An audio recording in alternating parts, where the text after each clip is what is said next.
Floyd and he was me, he would never have to fight again because that exhibition shit, as me being his little brother, hey, little bro, we finna do 10 rounds and we both gonna get $100+ million for it, right? And we ain't never got to box again. Well, I already been getting these bets, but now it's time for you to get your just due, right? And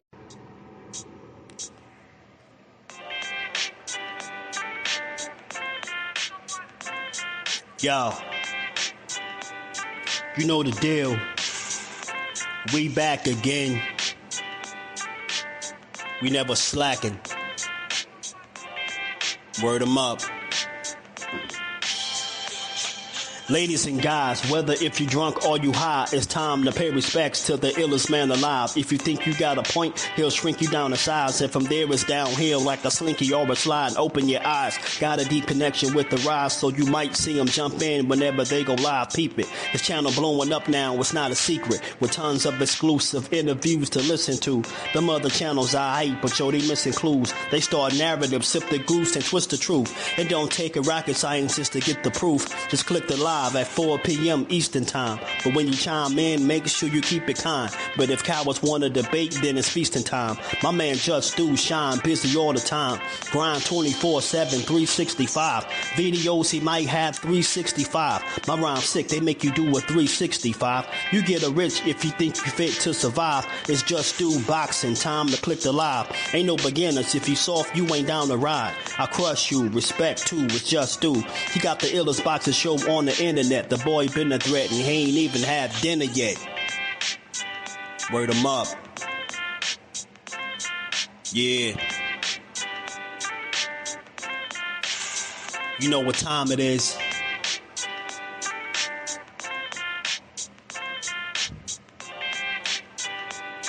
$4 p.m. Eastern. Click the link.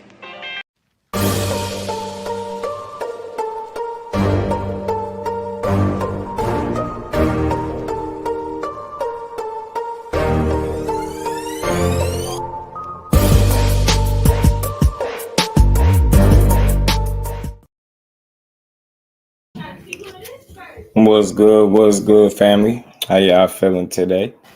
On this good Tuesday, man, we are back to build on this boxing and give it its just due how we always do, man. Y'all already know. Smash the like button for your boys. Sub to the channel. Share the live. Turn your notifications on. And let's build. How y'all feeling today, man? Reef, my guy, what's good with it, family? What we at on the likes of million? I know we getting close to Banks. What it do, homie? Jamel, what's good, fam? How you feeling?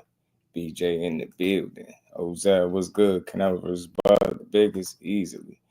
Okay, Celestial Being, what's good with it, bro? Bivol versus Benavidez, fight falling apart already. I don't know. I think they having some issues there. Zoom versus my guy, what's good with it, bro? Peace, family. Mr. Empire, what's good with it?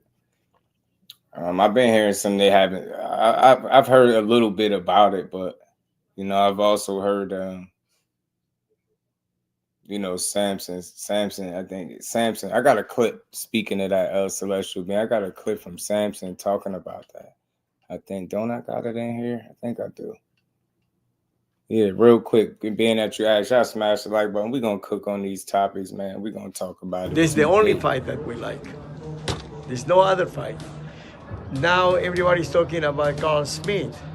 It could happen only for the WBC full title, not for any other thing. It was no more, I would say, interim championship for Benavidez. He never took a step aside. And you can send a message to everyone that it will never happen without the full title of WBC. The president, Mauricio Suleiman, say that that would be was first a first bid, or you go straight to strip him if he doesn't fight Bivol, the interim champion, David Benavidez. Have there been talks for a Bivol fight? No. It was an offer from the other side. We say from Riyadh season. Yeah, to fight somebody else for a good money-wise, but money, buy loyalty. And the loyalty for us is the WBC in this moment. I'm sure you hear what he's saying right there. Take that for what it's worth. He look at it as, look, that's the fight to make. That's the only fight to make. I mean, respectfully, it is. Look, bro, I'm all for trilogies too. I'm all for trilogies if that's what they was talking about, right? Far as Bivol and Better Be maybe running it back a third time. But if you heard what Better Be was saying after the fight, he was talking about going back and spending time with his family and stuff like that, or whatever the case. He wasn't talking about running it back, wanting a trilogy. He, in fact, didn't sound like he cared at all about running it back for a third time. And from a boxing standpoint, I love to see a good trilogy, right? Those first two fights was damn good. But for me, I'm not against it at all, but I'm all for the different fight because I feel like we just seen that fight 2 times. It looked very similar to me both times. I just think, Bivol did better, a bit better the second time around, but they look eerily similar. So it's like we seen that fight twice already. You get me? But what we didn't see is Bivol versus Benavidez. We damn sure ain't see that. We ain't see that once. Shout out to Jamel Cash Sports. What's good with it, bro? How you feeling? The box store. And he said, Tank versus Shakur. We gonna have that conversation. Mike Mazak, what it do, homie? How you feeling, bro? We gonna talk about that for sure. I just wanted to pit stop because bro had asked about the Bivol and Benavidez, but there you go. So I know if you Benavidez, you definitely are all for fighting Dimitri Bivol. That's what you want. He's undisputed. You want that. You want that opportunity. And for me, I want to see that for Benavidez. I think if there's anybody that's deserving of an opportunity to go in there and face somebody for undisputed, I think it's him. I mean, he's beat everybody you put in front of him. He's literally fought the guys that he was supposed to fight. He repositioned himself the way he was supposed to with the Canelo situation. And we all know how that fell apart, or just went by the wayside, should I say. So he moved up and he continued to be great up there. He got 2 fights at 75. He won both of them. Impressive. Just an impressive guy. I just think that's what he need next. He need to keep challenging himself. He need to keep taking fights that's meaningful and that makes sense.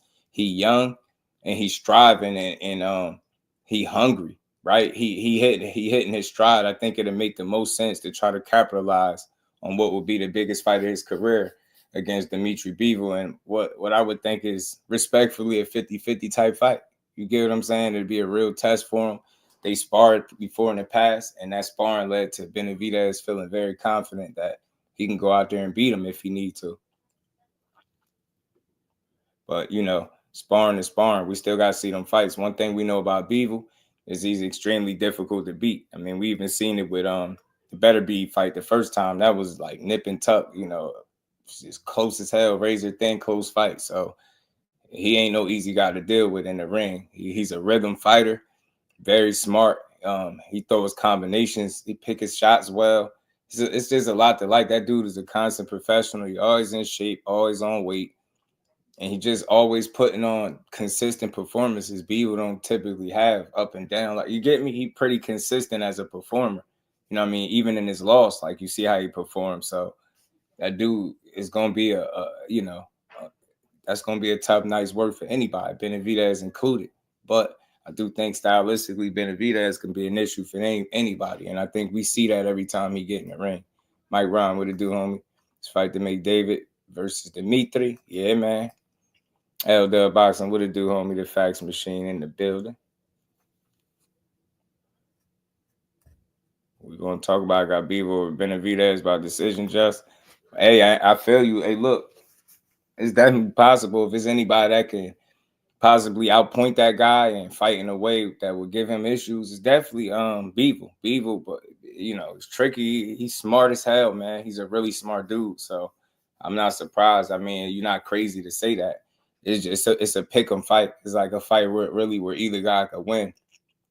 Benavidez is surging right now. He's strong, hungry, come forward guy, great conditioning.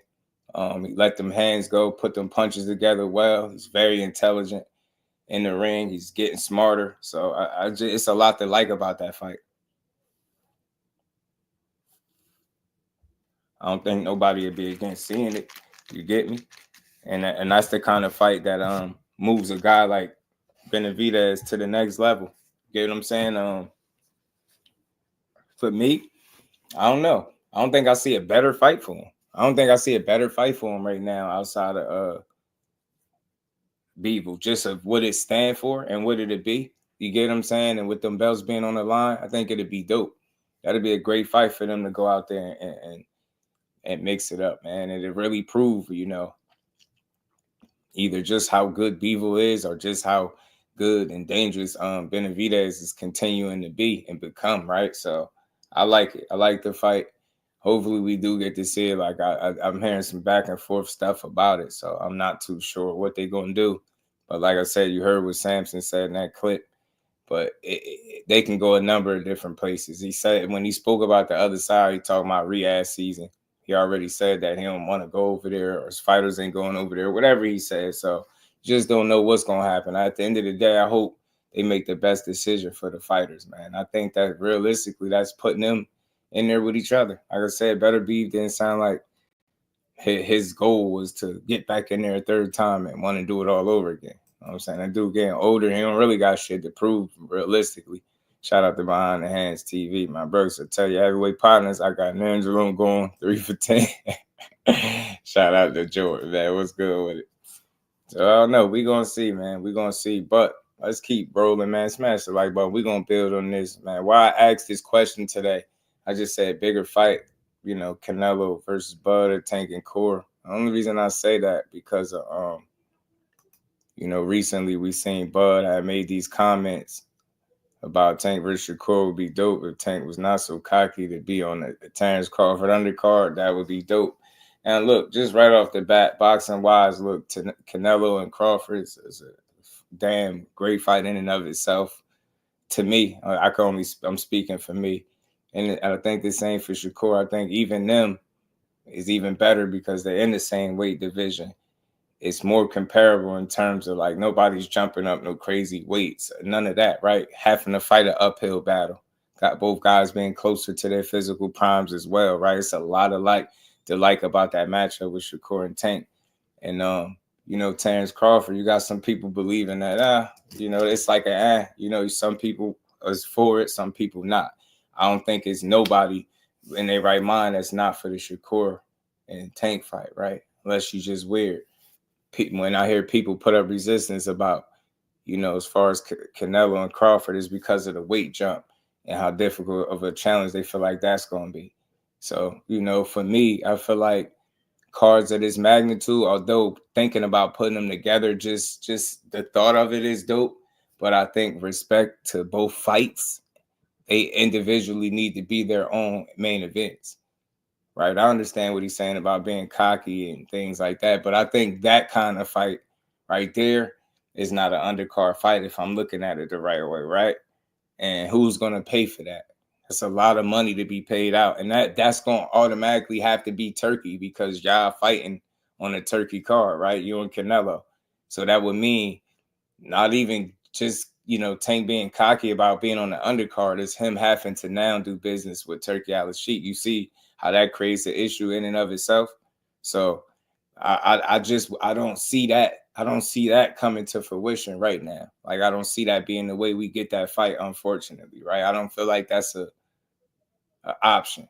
You know what I'm saying? I feel like the more realistic one is it happening over here in the States. I don't think Turkey being involved is necessary, but it might be, in a way. But it just is what it is. I think both of those fights, respectfully, are big for different reasons, man. Anytime you got a guy jumping up like that and taking on this kind of challenge, especially an undefeated guy in Crawford that's proven so much to the sport, that's a big risk, man. Like, that's putting everything on the line against a guy that really got a really good chance at beating you and possibly stopping you in the eyes of many, right? So it's a crazy fight, and I just think it deserves its own headline. And I think when you look at Shakur and Tank, I think that's the absolute best fight to me at 35 as far as number 1 and 2 guys. So it just would make sense for it to be an undercard fight. You get what I'm saying? I just don't. That got main event written all over it. It's so real, we might not even get it. That's where I'm at with it. Starting to feel like that's not something we're gonna get. I ain't even about to get into it and blame nobody, but as far as just from the outside looking in, just the things that you hear, the resistance, the narratives, the talking points, just seem like people make up more reasons for it not to happen nowadays than reasons for allowing it to happen. Shout out to East Coast. Man, he said Tank and Shakur, the biggest fighting boxing pair. Listen, I feel you. I use your peace to the queen. How you feeling today? Always good to see the queen in the building. The fact you can't pay Tank to get in the ring with Shakur and Tank are all about money is very telling. Yeah, you know, just for me, just again, just hearing how things play out and different things are said, just don't seem like you got an interest right now, right? For whatever reason. And maybe just talking, I don't know, but it seems like his interest ain't there. And if his interest ain't there, then yeah, it definitely could never happen. But I don't know. You know what I'm saying? I'm starting to feel like it possibly won't, but I hope I'm wrong. And y'all know I'm optimistic, but boxing is crazy sometimes, man. And it'll be a black eye for that fight not to come to fruition. You know what I mean? Before somebody move out of the weight class. It'd be crazy. But like I said, I think both fights are big. I think they're meaningful. Different reasons, obviously. An undisputed fight. You know, him and Tank could be a unification. The biggest fight, I think, to be made there. So it'd be dope to see it, man, but not on the same card. So I think, you know, I understand here what Crawford is saying, right? As far as it just being dope. Yeah, it would be dope, but I don't think it's necessary. And then Shakur's response, you know, say, love you, big brother, but nah, I think me and Cuz fight the biggest fight in the sport. The pay-per-view number is going to be out of this world. Watch what I say. And I think that Core just looking at it like that fight. Shout out to Rolly. What's good with it? It ain't happening. Nah, definitely not on the same card. And definitely not on a Turkey Island Sheik card. Is that like that's a double negative right there on the Turkey Island Sheik card and it not being the top billing? Yeah, that's going to be an issue. Rolly was good with it. Justin Joey Spencer will beat Tim. Let's see. He got a really tough fight ahead of him, man. Kyle Cooley, blessings, family. How you feeling, bro? Bruce Gas, peace to the OG. How you feeling? Tunnel Vision was good with it. He can't have everything, right? I mean, Canelo's undercard. Yeah, I mean, his undercard, but, you know, nah, I think because, you know, Canelo, although you might feel like he's the A side in the situation, that's cool, but he's still only 50% of the fight, right? Without Terence Crawford, the fight is not complete and vice versa. So, yeah.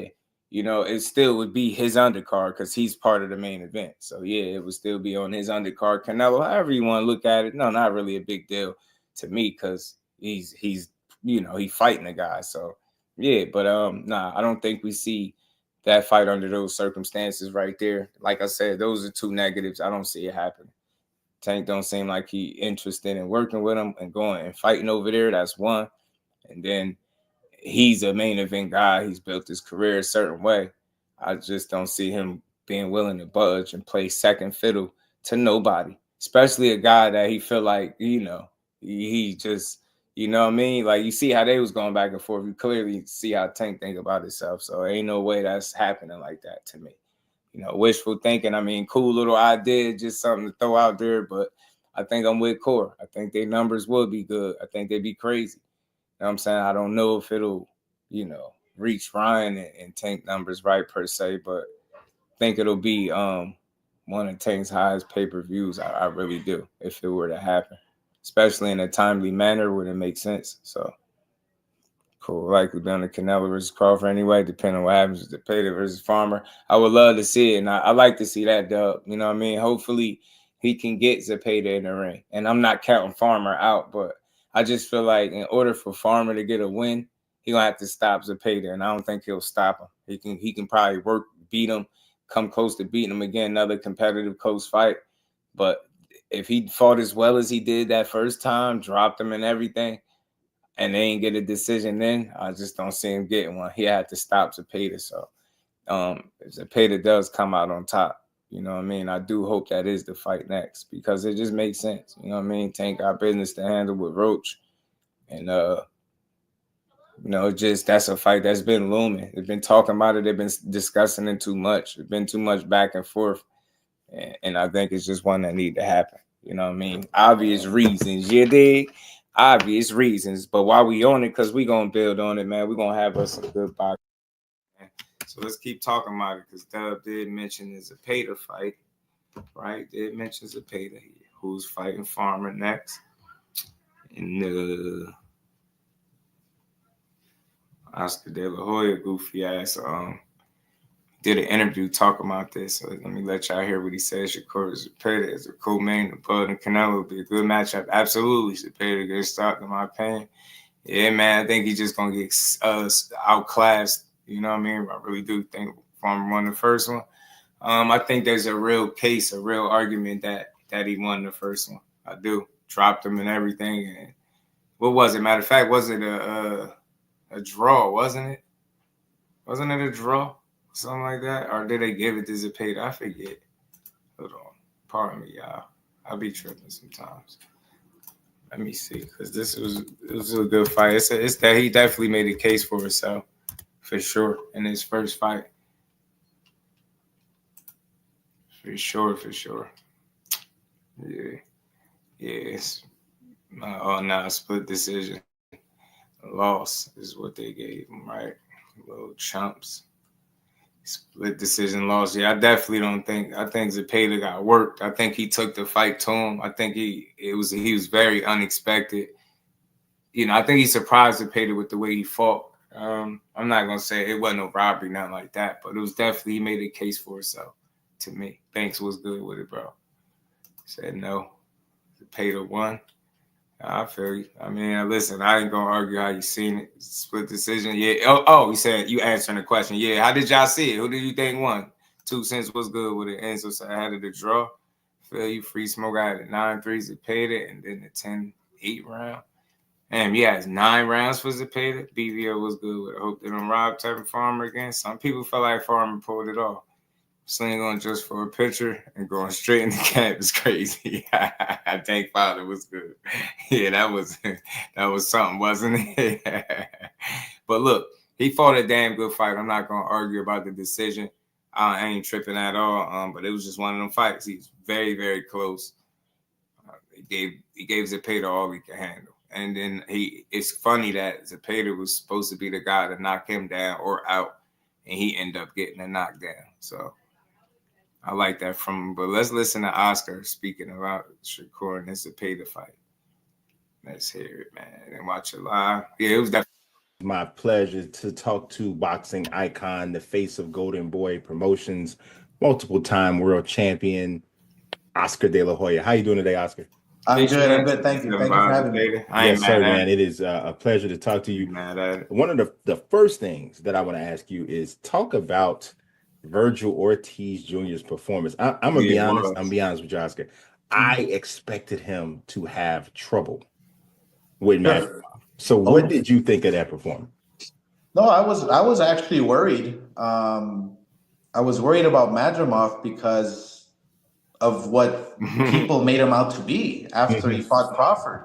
You know, and that's the beast. You know, my gosh, Madrimov did so well against Crawford that he's gonna maybe walk right through Vergil Ortiz, but we saw the opposite. Vergil Ortiz adjusted. He knew how to cut off the ring, and I mean, his ring generalship was amazing. He was a veteran up there against Madrimov. He did extremely well. I think Vergil Ortiz did better than what Crawford did against Madrimov. Yeah, you know, I'm gonna be honest. I kind of agree, and here's the thing: I don't know if that's because, you know, he had the benefit of actually getting that extra tape and that extra opportunity, or if it was a stylistic thing, or if at this point in their careers, maybe Vergil is here and Crawford's here. I don't know, but I kind of agree with you. Well, you take a look at Crawford, who is, you know, I mean, he's an outstanding pound for pound, you know, world champion, and you know, what he's done in his last, you know, in his recent fights is commendable, and you know, what he did to Spence and Madrimov, and you know, but you have to keep in mind that he's what, 36? Is he 36? I think it's 36. Yeah. Yeah, he's 36 years old, and he's been in some, you know, he has a lot of fights, and you know, so it's at 36 years old you start to you hit the little peak, and then something happens to your legs, and they start to shake a little. They your conditioning is not 100%. There's something always wrong when you hit that stage of your career at 36. So who knows? I mean, look, I think Crawford is a young 36. Yeah, well, he's actually 37. I just looked. Okay, 37. He takes care of his body. He takes care of himself. He's a professional. But you can't go up against Father Time. That's just the way it is, right? So you compare Vergil. He's what, 26, 27 years old. He's fresh. He's gonna be more active, and maybe that's why he had a better time with Madrimov, because of the energy, the conditioning, and obviously the styles made a huge difference. So, and as you know, styles make fights. Absolutely. But I do think that Vergil Ortiz Crawford will be probably the best matchup that can happen today for both guys. Yeah, because that actually is. I don't know, Vergil Ortiz and Crawford. It's cool fight, good fight for sure. It's not a bad fight, but I'm telling you, that shit ain't gonna go the way he think it's gonna go. Like, seeing the way Vergil and Madrimov played out, I don't care if you think he beat him better than Terence Crawford. I don't even care about that. Terence Crawford gonna make you think. That's a different kind of guy in front of you, man. He might think it'd be easy, but it's gonna be a tough night for Vergil, man. Crawford ain't no easy guy to deal with either. I don't care what people think. And the closer the fight is, the more he'll dig deep. And you know it. Crawford got that switch, and he'll turn up if he need to turn up. He ain't gonna sit around and let nobody kick his ass. It's not gonna happen. And are you gonna just go out on the shit, or are you just gonna have to beat? You know what I mean? Anybody can be beat, but you're gonna have to take it to him. Gordon Tank is a big fight. It's not as big. Big Dog Willie, shout out to you, bro. Shakur, Tank, Keyshawn. There's nothing on hair grease. You stupid. Shout out to my homie Big Dog. And we ain't never got to box again. Well. I already been getting these bets, but now it's time for you to get your just due. Time will tell, man. Hopefully we get the fight when it's all said and done. It's interesting, that's going to be the next thing I ask. And I actually wasn't thinking about Crawford because everyone's kind of prepared for Crawford to move up. And if you saw Crawford, you were there at the fight. Yep. It didn't look like he's fighting 154 anytime soon because he's already seeming like he's bulking up. So I was going to ask, which fight do you think is better for Vergil at this point? And I wasn't even thinking about Crawford, but you just said that. Yeah. But I was thinking about the winner of Fundora, Booker, or Merchaliev, if that was like, because to me at this point, anything beyond a complete world championship fight is crazy for Vergil. Right, of course. And, but as a promoter, I have to, keep in mind that Vergil's coming off 2 tough fights, which can be tough on the body as well, tough on the mind. I don't know. I'm thinking about maybe doing a homecoming party for him in Dallas, fight a top 10 guy, and then go after Fundora, then go after Crawford if he's going to, come back down to 154 after he fights Canelo at 168. There's a lot of options out there for Vergil. I'm excited because, imagine if we can put together a Spence Vergil fight in Dallas Stadium at the Cowboy Stadium. That'll sell out the place, and I think that's something to consider as well. So some good options for Vergil. Yeah, Spence Vergil in Dallas would be bananas. I actually saw you throw that out there on Twitter. It would be 2 years ago. Man, it just coming back to these tough ass fights. Just ain't, man. That shit is ridiculous, man. Hilltop was good with win and lose. I think Crawford retires, possibly retires, man. I don't think he's gonna have too much more to prove after that. I don't know if he's gonna try to come back down to 54 at like 38 and try to make another run at undisputed. I don't know. You know what I mean? You never know, but let's see it, man. I'm rocking with Crawford. Go out there and dethrone the redhead and salute the Canelo, man. But it is what it is. Yeah. So I remember that. So can you tell me a little bit, this is still on Vergil a little bit, what happened with the Jerron Ennis thing? Because initially we thought like that was going to be the fight that took place there in Saudi. But then with who, I'm sorry? With Jerron Boots Ennis. Oh, okay. Yeah, what happened with that situation in Vergil? Because the Madrimov fight turned out to be a really good fight, but Vergil Boots I think everybody would have really, really loved to see that one too. Yeah, well, I mean, look, the facts are the facts. When Boots last fought, Eddie and Boots were calling out King Kong. Yeah. And all of a sudden, Vergil's like, "Yeah, I'll fight you anytime," and then they pulled out.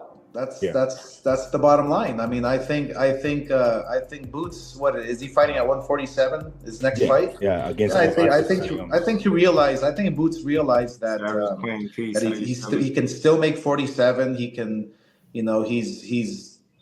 he still has something to prove in that weight class, and then he'll move up. So it's understandable.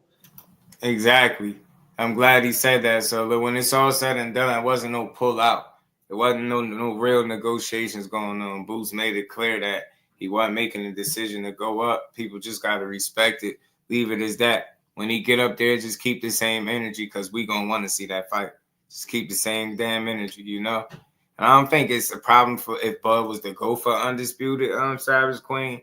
The problem for me, the issue would be if he were to do it, as long as you don't hold the belts hostage, right? As long as you're not doing anything like that, I ain't tripping. You get what I'm saying? Don't hold the belts up.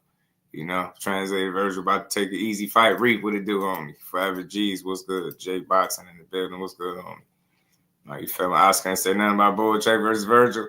Right. And when he say homecoming, I think, that's just going to be a lighter touch when he start talking about tough fights that he took. And that's true, though. That's realistic. Like, boxing fans don't like to hear it. They want to hear tough fight, back to back to back. But that's not realistic and it's not healthy or smart. So you do have to take a lighter touch here or there. And maybe Vergil might have earned one, right, after back-to-back tough fights. Not saying just anybody, but he did say still a top 10 guy. So I ain't tripping off that. A homecoming top 10 after feeling like he had back-to-back tough fights. Now you can kind of give him a lighter touch. I understand that. It's manageable. And then look, like he said, then you go right back to those top tier guys. I have zero problems with that at all. I have zero problems with that because it's realistic. I done heard the best fighters in the world say that same shit. So it's not realistic to fight, the killers after killers after killers. You get what I'm saying? I'm not saying he just fighting killers after killers, but when those fights are tough like that, get what I'm saying? What was it? Chuck and then you fight Madrimov. Get what I'm saying? Them fights tough. You know what I mean? They take a lot out of you. Boxing with 2-4. What it do? Draper, what's good, homie? No, he never does defend him. There's no point in becoming undisputed. You're not going to defend him. I mean, I don't know. It's subjective, man. I don't know. I'm not tripping on it, though, because if you collect them, I think that's a feat in and of itself. Again, for me, it's not a big deal if you're not defending them as long as you went and snatched them up from people and beating up real champions. I ain't tripping if you don't defend them as long as you give them up. You get what I'm saying? So as long as it's not a situation where the division becomes stagnant because you have belts. And I don't even think that'll be the case. I think Bud ain't got that much longer in the sport. I don't think he got that much left to prove anyway. Hendor was good with it. Ortiz versus Canelo. Blanco, Fabian, and Donna. It made it seem like they were not nice.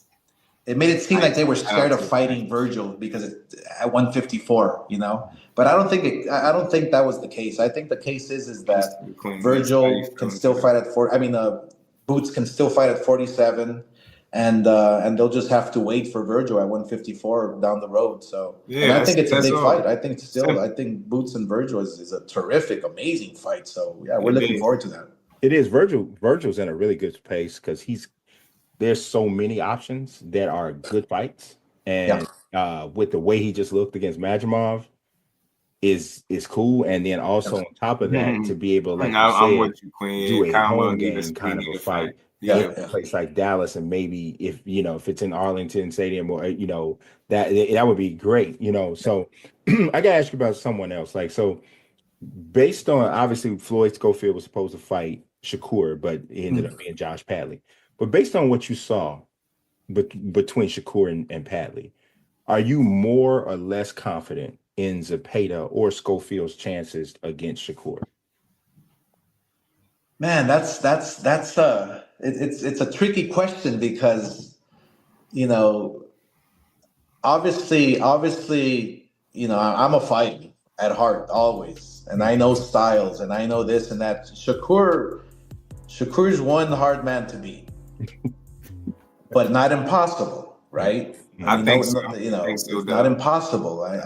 His style is very Brandon difficult. Adams, scrappy dude, Obviously, this Padley guy he fought, gave him a little, I'll tell you what's good, little trouble here and there, I mean, maybe Shakur got hit a little more than he was expected to get hit, right? Because Padley came in just guns blazing. Right. And then Shakur has... Stop. Knock. I'm good. Thank you for having me. But not impossible, right? I mean, no, it's not impossible. His style is very difficult. Obviously, this Padley guy he fought gave him a little, little trouble here and there. I mean, maybe Shakur got hit a little more than he was expected to get hit, right? Because Padley came in just guns blazing. I literally got that fight on my phone. I don't know what the hell Oscar talking about. I'm not gonna hold you. I don't know what in the absolute hell he talking about. Getting hit a lot, getting hit more than he expected, and all, bro. And it wasn't one of them type of fights. It wasn't one of them type of fights where a guy is getting off on you more than you thought. What the hell fight did you watch? Matter of fact, never mind. He didn't see the fight, y'all. I know he didn't see the fight. Saying that, I know for damn sure you didn't see the fight. Padley got like handed. He just got handled easily. Like that shit just was like smooth sailing. Gradually picked it up. Did what he needed to do. Body work was really good. Was key in that fight. Got him out of there. Wasn't no fight where he was getting hit a lot. Yeah, what the hell, Oscar? I just had to say that because I watched that fight closely. I was like, bro, he ain't getting hit a lot. He was swimming without getting wet. It was like this typical shit that he do. Yeah, he takes some shots. Nobody's perfect, but he gonna get hit. But not nothing where you like, ooh, like it was none of that. It was like, okay, like it was one-way traffic for me all night. One-way traffic. More time, what it do on Crush the Legend. What's good, family? How you feeling?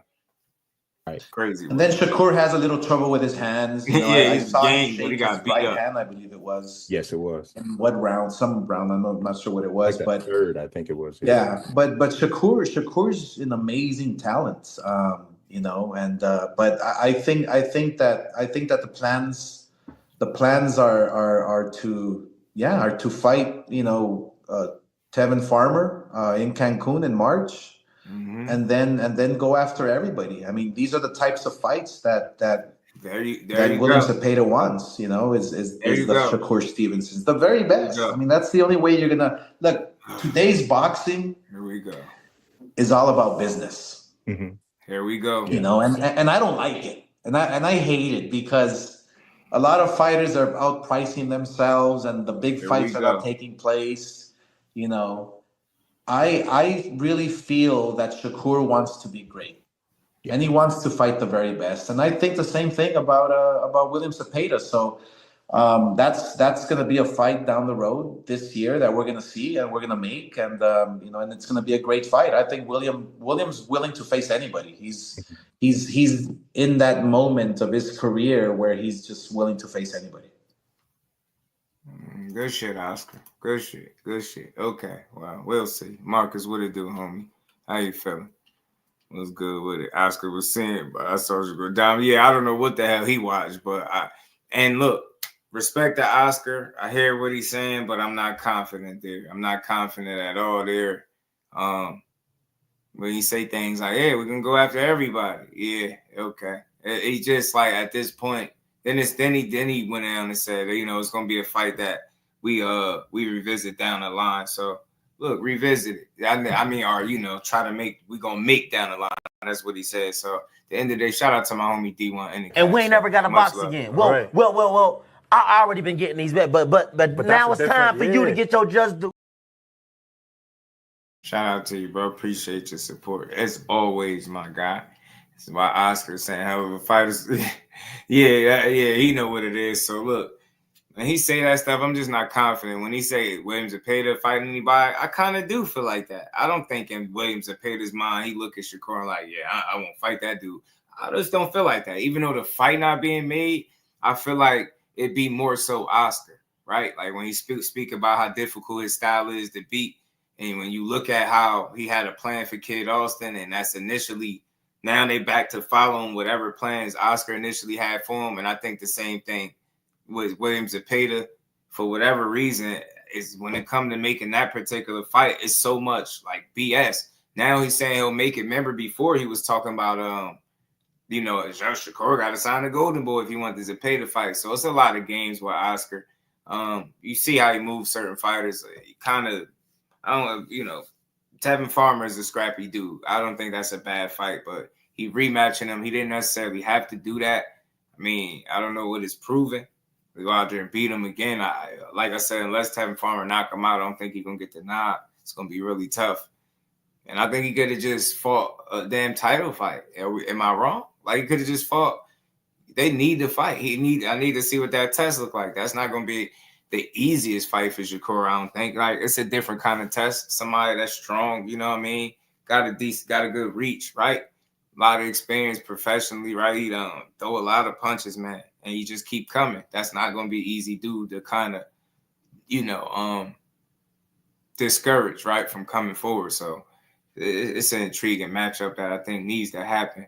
Hopefully Oscar stand on what he's been saying, and they go ahead and make that fight. They need to run that fade. Then after that, I think it's just the biggest fish. You know what I'm saying? But shout out to Farmer. I'm glad he is getting his run back. That first fight was like one of them ones. I just don't know how much better he can do. And like I said, he gonna have to really make it convincing to beat him, or damn near stop him, to me, to get it. You know what I mean? I just don't feel like they're gonna give him a decision, man. I don't. Shout out to D1, man. What's good? What he say? Them things. Zepeda want to be champion.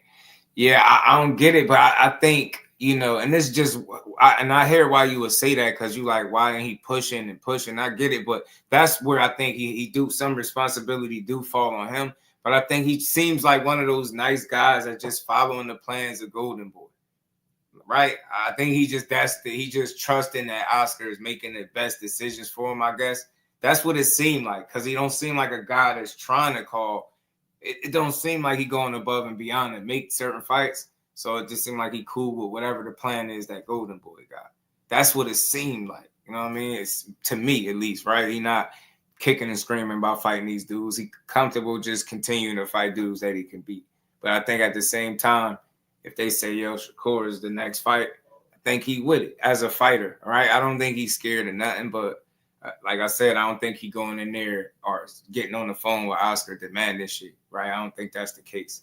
Like I said, I think he's just cool with the plan. Whatever, whatever move is next. Like, for me, right, if he's to be successful in this fight and come out of there unscathed, really with no injuries, health intact, you would think the next fight would be that direction, to go right in the direction of Shakur Stevenson. If they don't go in that direction, then I think it's, at that point, you just is what it is. It's like Oscar just not willing to match his guy up with that style. And you see he was very hesitant and reluctant to match Kid Austin up. And even though it seemed like he gave the green light and okayed him, still seemed like some weird shit happened behind the scenes, and it just never came to fruition. Now they back, after saying they was free agents, they back talking about, Oscar got a plan for him. They in line for the WBA.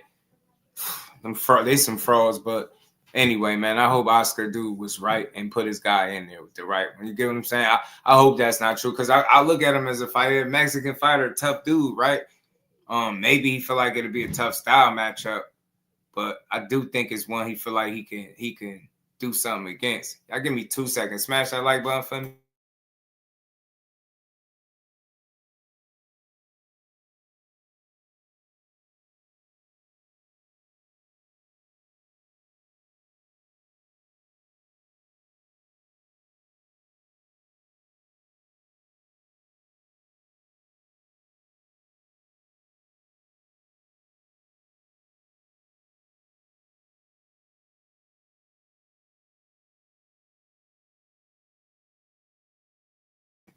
My bad, y'all.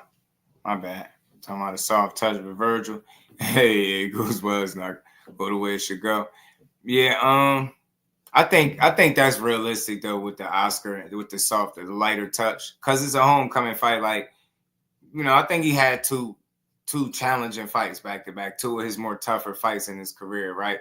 Because he ain't knocking guys out either. So you get me? So them fights going the distance, obviously two of his tougher fights. So I understand it to give him a softer touch. And the reason why I say I'm cool with it, because I understand it, right? For me, I can make sense out of it. I see how me get dropped, twice against Boychuk, 2 or more times. I think it was twice, 2 official times anyway. Then he turned around. He had a tough fight with Madrimov as well. You don't knock neither one of those guys out.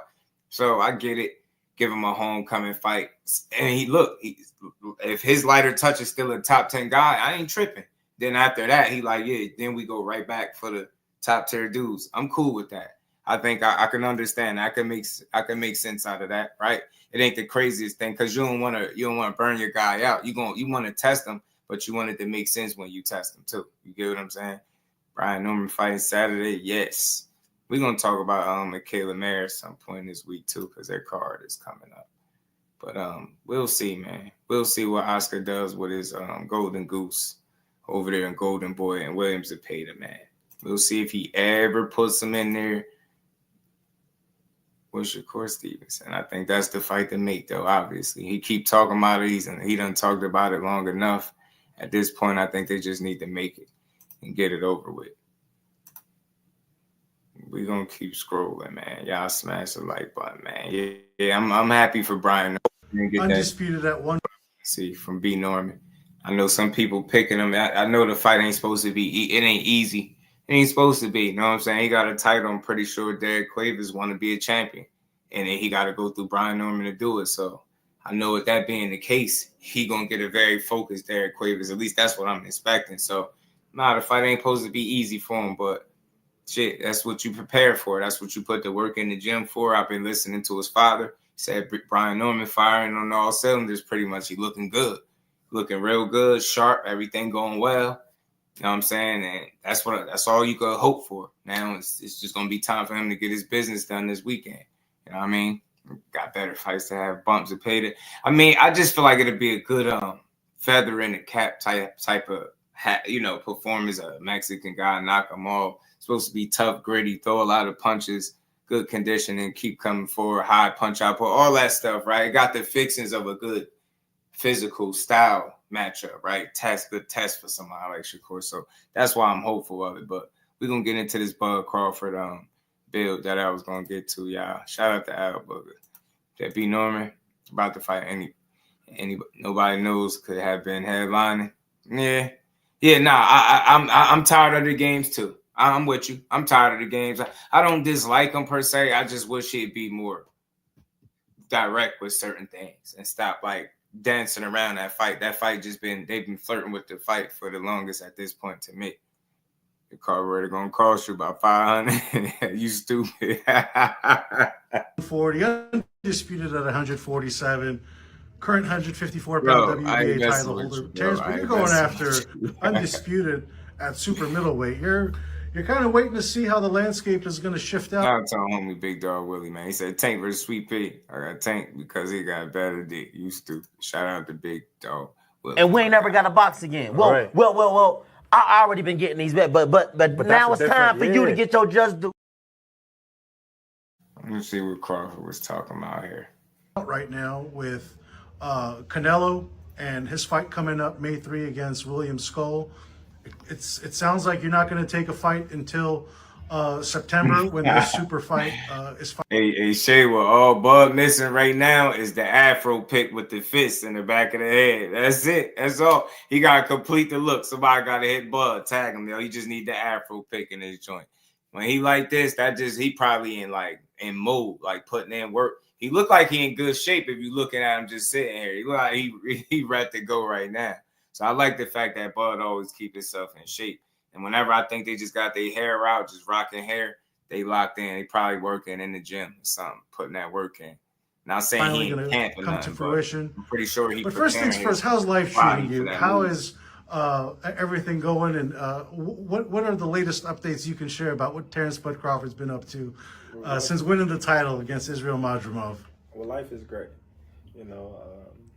I've been able to spend more time with my family and get a lot done back at home. I'm just enjoying life right now. I'm excited for Rick Canelo's Patterson, upcoming what's fight. good, homie? How you feeling? Hope he be successful and becoming another two-time undisputed like myself in a way.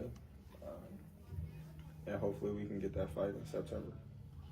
How has life been like with you, just watching the kids grow up? I know your kids are active in wrestling and sports, and a lot of people say, "Oh, Terrence is not active; he's only You fighting give me once that a book, year." you just But need to pick in the you're back. making That's great all. money. You ain't gotta You're pick in it, just put meaningful the book fights, in the and back. you're enjoying your family at the same time, and still giving the boxing public the fights they want to see. So, how are you making everything still work for you? Oh man, listen, it's great. It's great. I understand that they want me to fight more, but it's not their life. It just tells me that they all fans and that they appreciate my skills. Even the ones that say they don't, that they don't like my style, or they watch. So everybody want to see Terence Crawford. Everybody want to see Terence Crawford be more active, but it is what it is. It's God timing, not mine. When you and I last met last summer, when you were here in Los Angeles promoting the Israel Madrimov fight, which took place at the BMO Stadium, of course, we saw Eminem put out a concert right before your ring walk, electric It was good, atmosphere. bro. You finally got They your picked up flowers, no right? grease I felt lunch. like after all the years of hard work, not getting the fights that you wanted, Man. you beat Spence in a convincing fashion, and then you went and became a 4-division title holder. What has this entire last 2 years been like with Turki Al-Sheikh also embracing you, making sure you get the legacy-defining fights that you've been seeking? How would you describe just finally getting your flowers? Oh man, it's just we as people, we always want things when we want. Cash was good with it, bro. But when it's time, that's when God let the light shine on you. So I just bought my time and just stayed, patient and stay active as possible, and just kept winning, and I still got a lot of doubters. I still got a lot of hate. But at the same time, I'm getting my Shout out to just Cash. doing Yeah, I'm with you, Dub. I don't know either. Yeah, I feel like All things was good. some of that hate, you feel like everyone's like, oh, you beat maybe a diminished version of Spence after the accident, all the alcohol, this, that. I feel like a lot of people have pointed to other things outside of the dominant performance that the world saw that day. And it kind of, unfortunately, it's been in like a storyline of your career, right? No one wants to give you the credit you rightfully deserve because the accomplishments have come along the way, and you still have these haters. Why is that? Well, haters is like everybody else. They undercover fans. Everybody have their significant fighters that they gravitate to, and that's who they want to win. And when they don't win, they got to look for an excuse why they didn't win. I wanted to fight Spence, Keith Thurman, Danny Garcia, all those top welterweights when I moved in the division. Porter, Ugas, there was a lot of them. Well, I wouldn't say Porter because that wasn't somebody that I was searching for at the time. Ugas wasn't the champion either, but right. Once Ugas became champion, he was definitely a fighter that I wanted to fight. But all these other fighters, they all had excuses that I haven't fought in the welterweight division yet. I wasn't proven. So once I did get my, He made a lot of people. then it was old. He made a lot of people eat their words at welterweight, just overall, not just one fight, just his overall, run at welterweight. Like, he made a lot of people eat their words, man. The way they used to talk about this dude and diminish the wins and accomplishments when he first got there was crazy. I was like, why do y'all? I don't watch boxing that way. I think this is one of the best talents in boxing. I don't see no reason to be mad at him. I don't look at none of this stuff personal. Inside the ring, bro, he get to it. He get to it, man. You gotta appreciate that. I got him here late. I got him bruised up, or Sean Porter was one leg in, one leg out, and Kell Brook was already battered. So it was just always an excuse. But prior to these fights, these was individuals that the whole certain boxing groups thought was going to beat me. And now you're going up against what could perhaps be one of the most insurmountable tasks. People are saying you're biting off more than you can chew. Now again, there's man, go for it, man. Doubts being Real thrown quick, out and that's there. another thing that be getting me crazy. Like, I understand when people fight Canelo, it's this money that they're able to make. So people like, but he only, he just like he ain't chasing greatness. He just going for the bag. He just want to get paid. My thing is, they all want to get paid, and he's been honest. Yeah, he want the bag, but my thing is, at what point do we look at him in the body of work and say, yo, he always go to win? Yeah, the bag is gonna come with it. But what fight have you ever seen a man that ain't try to win and really come to bring that shit? So, like, I can't just say, oh, he just want the bag. Nah, to me, him and Bomac collectively feel like they could come up with a game plan to beat Canelo. Whether or not they'll do it remains to be seen. But I do believe that they believe they can beat that dude. I do. I don't feel like Terence Crawford is getting in the ring feeling like, yeah, I can't do it. I'm going to just get paid. Hell no. Man, you got Bud effed up, man. He getting in there because he believe he can win, and I'm interested to see how he approach a fight with a guy like this. It's going to be crazy tough for him, but you know what I mean? Like I said, I lean toward the Canelo pulling it off, but I'm rocking with Bud. Like I get the risk that he taking. That's why I say, man, I don't understand how people don't like him. Say he ain't fight this and that, and there you go. He about to fight one of the most dangerous guys out there. Just can't say too much about it. Shout out to Melanie Queen. My sis, how you feeling today, man? Hitman's rival was good, fan. So I read that Crawford looked like dog the Vietnam draft back in the day. Oh, he dodged the Vietnam. You stupid, bro. But straight up, dude. Yeah, in that ring, bro, he go to work. Rude exposure was good, homie. Easy work. Hashtag boxing 101. I'm telling you, Bud, that's what Bud gonna do. And that's why I played this, because one of the questions that was going around, or the talking points, was like the fights and which one bigger. I don't know. I think they're both significant fights for real between, Bud, Canelo, Tank, Shakur. But this one is good to talk about because it's actually coming. That Tank and Shakur is another thing. Hopefully they do figure it out, make the fight. But this is gonna happen. This is what he's preparing for. This is all systems go. This is, Canelo making his pit stop with Williams Skull. I don't see him upsetting Canelo or nothing weird like that. I just don't see it. He's going to beat that guy, become undisputed again. I think him and Crawford going to run it, and it's going to be what it's going to be. But you're as confident he ain't getting in there to lose. That's all I'm saying. You've said skill for skill. But he ain't going to get in there with the idea. Against Alvarez, and you could take the power and deliver it too. The more you think about this fight, how do you envision it going?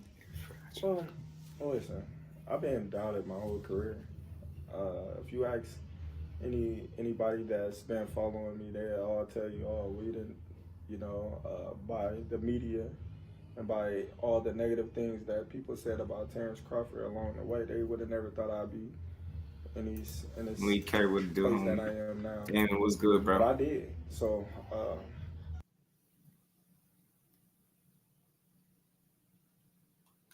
I wonder. I mean, yeah, Canelo definitely ain't getting in there to play no games at all. But I think it's just gonna be what it's gonna be. Canelo got some miles on him too. That's all. You know what I'm saying? He probably, but Bud 37, but Canelo got some miles on his ass. He ain't no spring chicken his damn self. You know what I mean? I don't know. Anything can happen, bro. It just depends on what kind of fight, how he approached this fight with this dude. You get what I'm saying? That shit is going to be key. Because, again, when you hear Canelo speak about Terence Crawford, he feel like he don't move around as much. So, in his mind, he probably feel like he can't do it. So, yeah, this fight wouldn't be the same type of fight it would be some years ago when he was more, on the good foot, when he had just box and move more.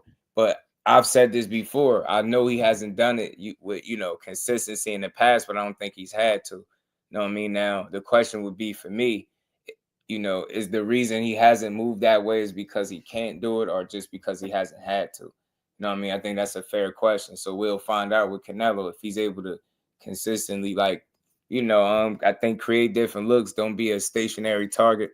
Of course, you can't stand right in front of Canelo as he fast.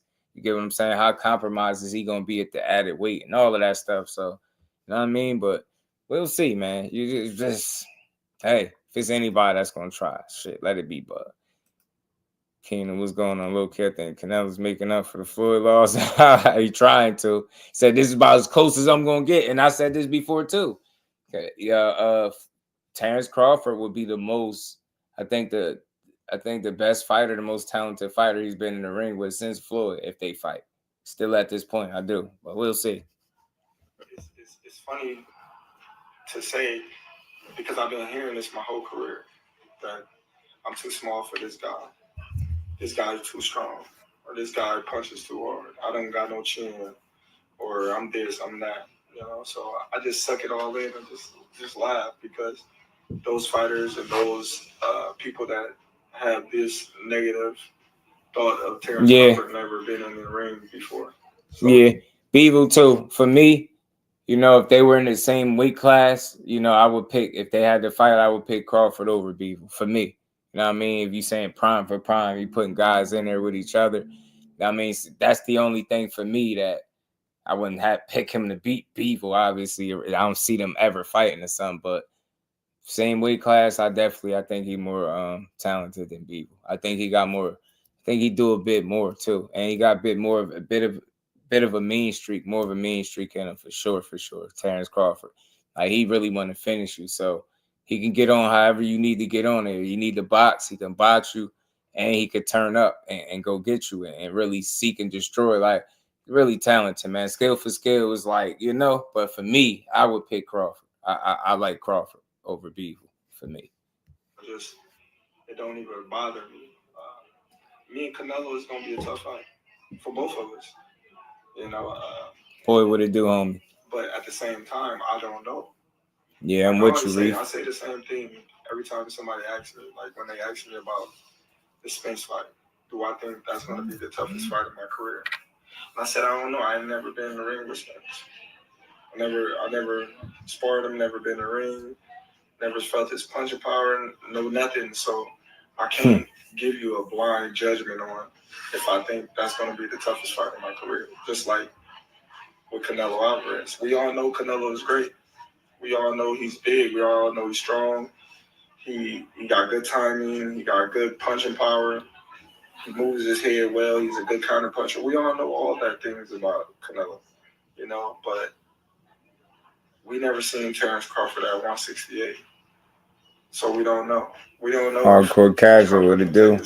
Man, peace on me. Canelo going to be able to box, you know, toe for toe with Terence. We don't know if Canelo's going to be able to push him around. We know Canelo's going to be able to walk him down because he's been in the weight class longer than Crawford. But in reality, we don't know. You know, that's why two fighters fight. You know, so I'm just excited to be in a position to have the opportunity to be in the ring with another all-time great.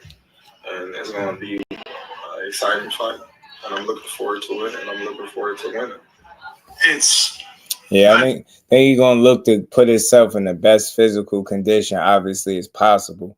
Man, he coming to win, yo. I'm telling you, I'm interested to see how he's gonna look up there. I know it's gonna be much different than we've seen him in the past, but let's see how he's able to perform. It's crazy that he even think about taking the challenge. And like I said, I know it's because he feel like he can beat the dude. And a lot of people feel like they all feel like that before they get in there with Canelo, and then they find out otherwise. Terence Crawford could be another victim of that, you know, F around and find out on fight night. But hey, let's see. Incredible. Like you make these kind of fantasy fights on paper, it used to be, and now the floodgates have opened with literally any fight can be made if it makes sense. And this fight could arguably define who's the best fighter in the post-Floyd Mayweather generation, the best fighter of the last 15 years. Canelo's been there with a lot of incredible opponents. He's lasted 36 rounds with Triple G. He's taken the power of light heavyweights of Dmitry Bivol, Sergey Kovalev. How do you think you're going to stop Canelo Alvarez? I don't got to stop him. I just got to beat him. I'm not going in there looking to knock Canelo out. Real quick, but you know what? I'll make a quick point. Bap was good with it. make a quick point.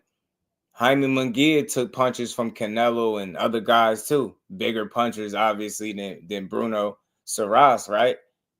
And look what happened there. So it's just not, it's not going, I don't think this fight is just going to be simply all about power. I hear people making it that a big factor, big deal. I get it, but no, man, you know, if you really got the skill, man, obviously you're going to have to be able to absorb the shots to a certain degree, but just don't think that's going to be the theme of the fight. Like, oh, it's just power. He's so super strong. I don't know.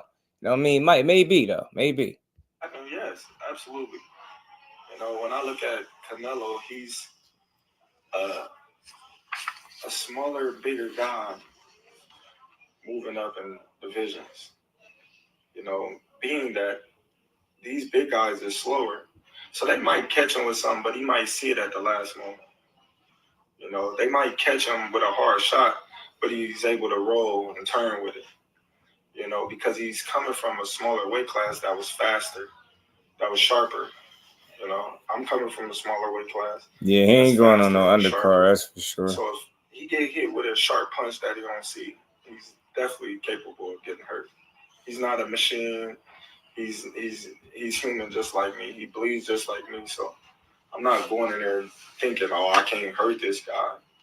But I'm not going in there at the same time. I'm trying to knock him out. I'm trying to, you know, fight my fight. And if the knockout is there, then of course I'm gonna take it. And yeah, I think it's all about being able to adapt to what's in front of you, man. I feel like it just with what I've seen, he's always been able to do it. I know this will be like definitely the toughest test, but I feel like I've seen this dude be outboxed. I've seen him consistently not be able to knock dudes out. And the ones that really box and stick to it and move have always given him trouble. You get what I'm saying? Yeah, you can cut the ring off, but he ain't got the fastest feet. They're educated.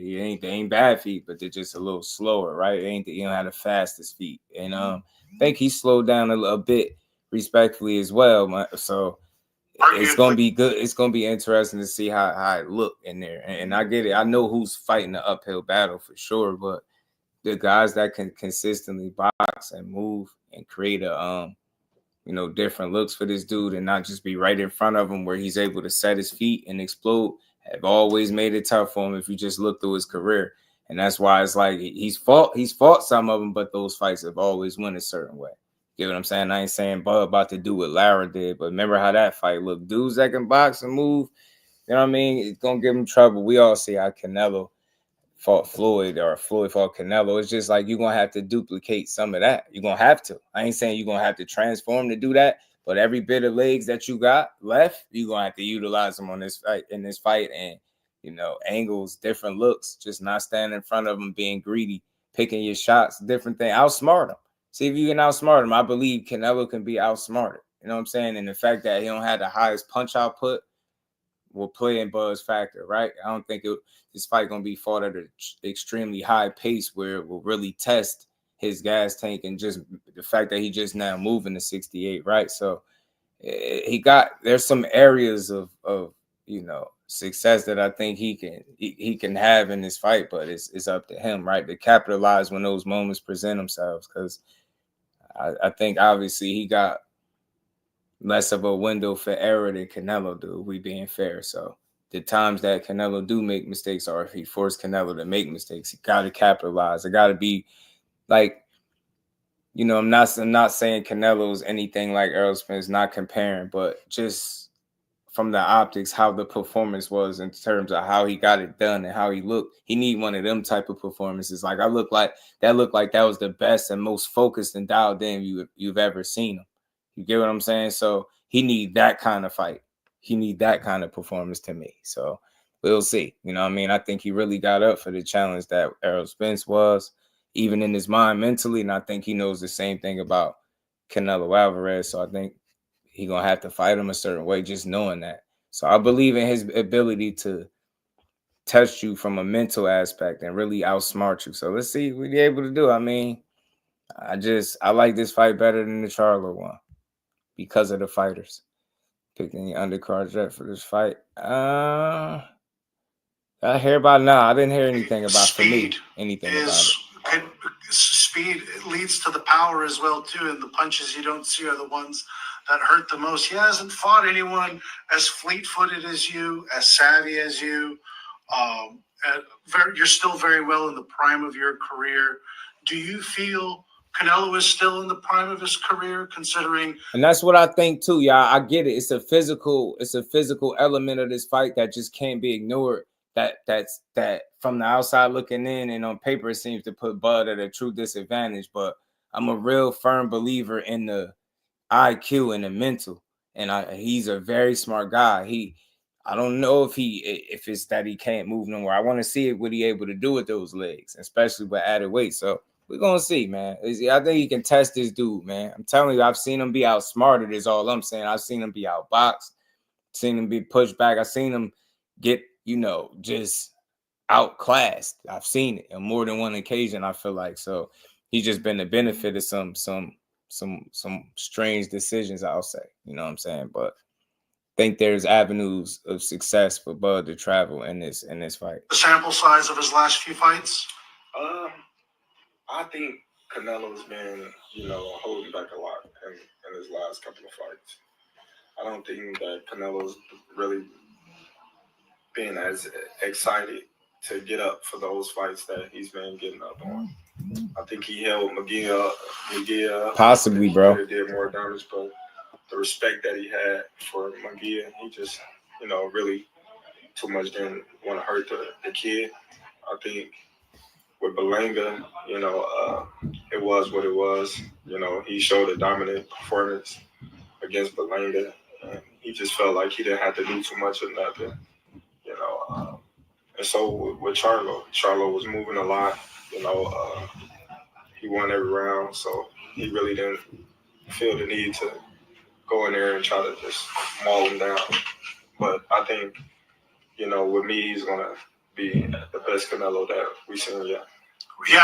Yeah, I think he know Bud Crawford a challenge. Even if he's gonna be a smaller guy coming into his world, he knows it's gonna be some type of challenge. Where how much, this we don't know. But like I said, man, he do got some physical advantage of his own. One being that reach. They about the same height. Bud got that reach advantage. He is very smart. They both real good counter punches with good timing. Fast hands. Canelo do got them fast hands, good uppercuts, good body shots. There's a lot that he can do in there, but shit, so can Bud. Bud is pretty versatile, and I think it'll be, like I said, one of the absolute smartest fighters that he shared the ring with since Floyd. Bivol himself, very smart individual, smart ass dude. Hard to deal with too. Shout out to Let's Talk Fashion. What it do, homie? You already know. Shout out to you, bro. The occasion, right? It's there's conversations about this being at the Raiders Stadium, so you're talking about 70,000 people, perhaps, if they do end up taking that route of it being on a football stadium. The anticipation, though, what is that like? You post-weight, then you are to super middleweight, but how has the preparation been like? You got Steven Nelson, who could give you some heavy hands if you want to really taste the power, but how has that been like for you, just preparing for the artillery that could be coming from Canelo? Man, I've been a sparring big things my whole career. I can't remember the last times that I done went in a whole training camp sparring guys my size or smaller for a whole period of time. So I'm used to sparring these big guys. So it's nothing new to me. What has that also been like for you to get this fight? You've been asking for it the last year and a half. I just hope over the years of him sparring those bigger guys, I hope in some ways it helped him in that fight. And I know it's sparring, but that's where they prepare at. So hopefully it does some type of help, some type of good for him in the actual fight. I hear people making asking the question about the Lester Martinez kid. Is he going to use him to help him? Shit, who knows? Maybe, But he said he's always been a dude that go in there and spar bigger guys. He's always done it. And it's just what it is. So we're going to see how much this bigger guy is going to affect him. I think people got big wrong. Canelo is not so much bigger than him. They the same height with Crawford having longer reach. He's just naturally a thicker, heavier guy, right? for sure. But as far as being bigger, the way people make it sound, he's not some big physical specimen. He's a little short, stocky guy. You know what I'm saying? Not super tall, neither is Bud, like I said. But I don't know, man. I believe in skills paying the bills ultimately, and Bud still got the skills that I think he can make this very interesting and give himself a more of a shot than some of these recent Canelo opponents. That's all I'm gonna say. Not saying he's gonna win though, but we're gonna find out. Canelo's like, yes, no, Tenacity maybe, boxing is no. good. He's always obviously never given a definitive answer. But you, Turkey, and Canelo finally had a conversation. You hashed things out. What was that like with the three of you making this deal together? Man, listen, man. I think he'll be smart not to overpack the pounds, Remo, because I think he's gonna be conscious and aware of wanting to be able to move and still have some mobility. Because I think that will be one of the keys in having success and managing these rounds and not letting them get out of hand. You're gonna have to utilize movement, lateral movement, getting out of the way, right? Boxing and being smart, creating different looks, changing levels. You're gonna need all of that shit, and you're gonna need it to be at a high level. You're gonna be needed firing on all cylinders. It's just so much to ask for, but shit, why not, man? Go out, bud. Let's see it, bro. Fights that's meant to happen. You know, I don't get all up into, you know, how it happened. It's the fact that it happened. You know, and it's a challenge for both of us. You know, a lot of people they mad that I got the opportunity. They don't want to see me with the opportunity for their own personal reasons. Kello was good with it, bro. Everything that's meant for me to happen will happen. And he's running out of opponents, right? He's wiped out 168 pounds. It was either David Benavidez, a rematch against Bivol, or you. And you are a super fight. And I'm the biggest fight. And arguably the biggest, too, because he feel like he the biggest fight for Canelo. Shakur feel like him and Tank is the biggest fight. At least with this one, we're going to get to find out how big it's going to be in terms of numbers. I hope. Maybe not. I don't know. You just never know nowadays with these numbers. But I think it's a big fight. Whenever you got somebody that's as accomplished as Terence Crawford, put in the kind of work that he's put in throughout his career, putting it all on the line, taking the jump up, right? Like undefeated guy, you know, at least, you know, Charlie did have a draw, did have a loss on the record, right? With him, he don't got neither. So it'll be the first blemish on his record if he is to lose. I think it's a lot of intrigue in seeing how well he'll do. Being an undefeated guy that's navigated pretty well through the weight classes every time he's been able to, you know, move up. But the difference is now you're doing a jump, a leap up. So that's definitely going to affect you from a physical standpoint. But again, if you still got your legs and your wits about you, I think you're going to be in a decent shape. It sparks another conversation that previously was never being had, right?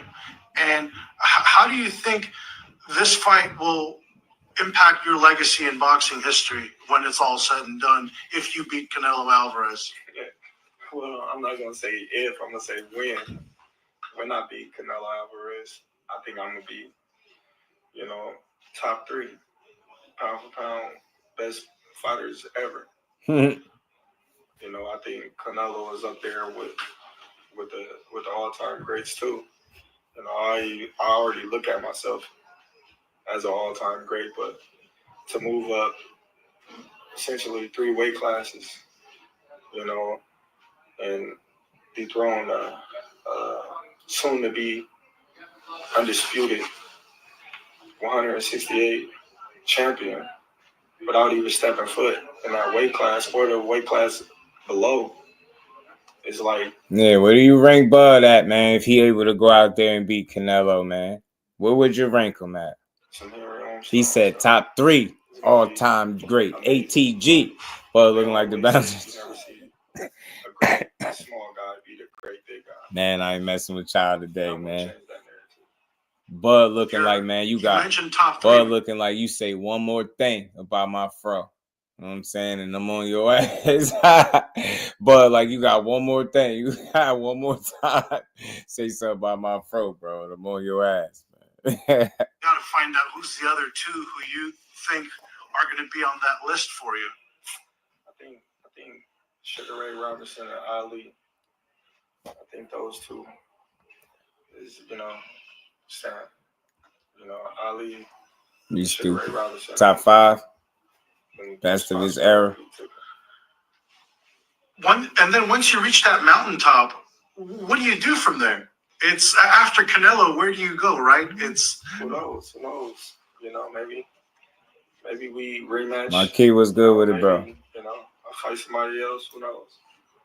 But at the time, you know what? I'm just focused. It's one of them things like you just fight the guys that's available, fight the guys you're supposed to fight. When I look at him, I don't look at him as a guy that danced around, opposition or competition, however you want to frame it. But I think for me, it's all about, not just all about, it's the resumes count, but I think performances matter too, and how you look from performance to performance. Always being able to be on top of your game is a good look for me. Yeah, I'm telling you, give him a bunch of chains. Hannibal was good with it. Best out of his era, but not top 5. Yeah, it's tough for me, right? I look at it like this. I try not to compare the eras, even though it's nearly impossible, because there's no way you can stack him up against those guys per se. It's just different times, different challenges guys were taking. More guys was fighting each other. The era of overall was just different. But for me, I feel like in this era, yeah, definitely it'd be up there with one of the absolute best of his era. You know what I'm saying? Of his time. You know what I mean? I think it's crazy to try to compare him to like these other eras. It's hard to do that, right? I just look at it, appreciate him in the era that he's in currently and where he stacks up amongst those guys, right? Because you can't help when you're born and what era that you fought in, right? You can't pick that. So you only could perform. And amongst this era in this climate, like he's performed amongst the absolute best that the sport have to offer. I think just that alone is saying plenty. I don't think he got to be better than none of those other guys and, be on the list higher than, I don't think he need that. But I think in terms of the guys that he competed with and amongst, his era of people, his crop of people, his class, I think he got to be hands down up there with the absolute best. So for me, I think that speaks volumes. You know what I'm saying? We got 4 divisions. 3 weight class and only Canelo. So 54, it doesn't give you the legacy-defining fights that you're seeking for right now. And Fundora and Murtazaliev, they're not household names, but they are strong fighters. Out of your, who do you see as the best 154-pounder outside of yourself right now? Is it Fundora? Is it Murtazaliev? I don't know. It's a lot of great fighters out there. I don't want to disrespect none of the fighters just by saying 1 or 2 is the top Kung Fu Joe fighters in the division. If they ever fought, facts. 2 cents is tough to compare because styles make fights, and who knows, maybe a possible, showdown. Yeah, not yeah. One of the absolute best of his era. Now I ain't gonna say the absolute best, like Floyd is that guy, but definitely he amongst. You get what I'm saying? He getting in them conversations and he continuing to win different divisions. You know what I mean? Undisputed until he's accomplished a lot. He's done a lot. Between Terence Crawford and the winner.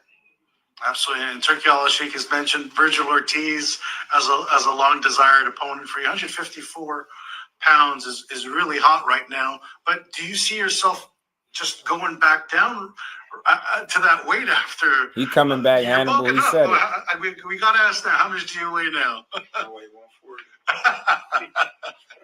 I don't know. Like I said, if the opportunity presents itself, and yeah, Dante, it's a great opportunity for me in my career. Then we will do what we have to do to make that fight with the winner, if there was a winner or if there wasn't a winner. But right now, like I said, we just focus on one individual right now, and that's Canelo. And from what I'm gathering, it sounds like there's still some career left for you at 37. You're not thinking this is your last fight. You're going to get a major payday and off to the sunset you go. You still have challenges for yourself, it sounds like, with or without Canelo after this. Well, we'll see. Like I'm going to leave the door open. I'm not going to shut the door on a possible opportunity. But as for now, my focus is clearly on Canelo and only Canelo. So none of the other fights excite me. None of the other fights do anything for my career.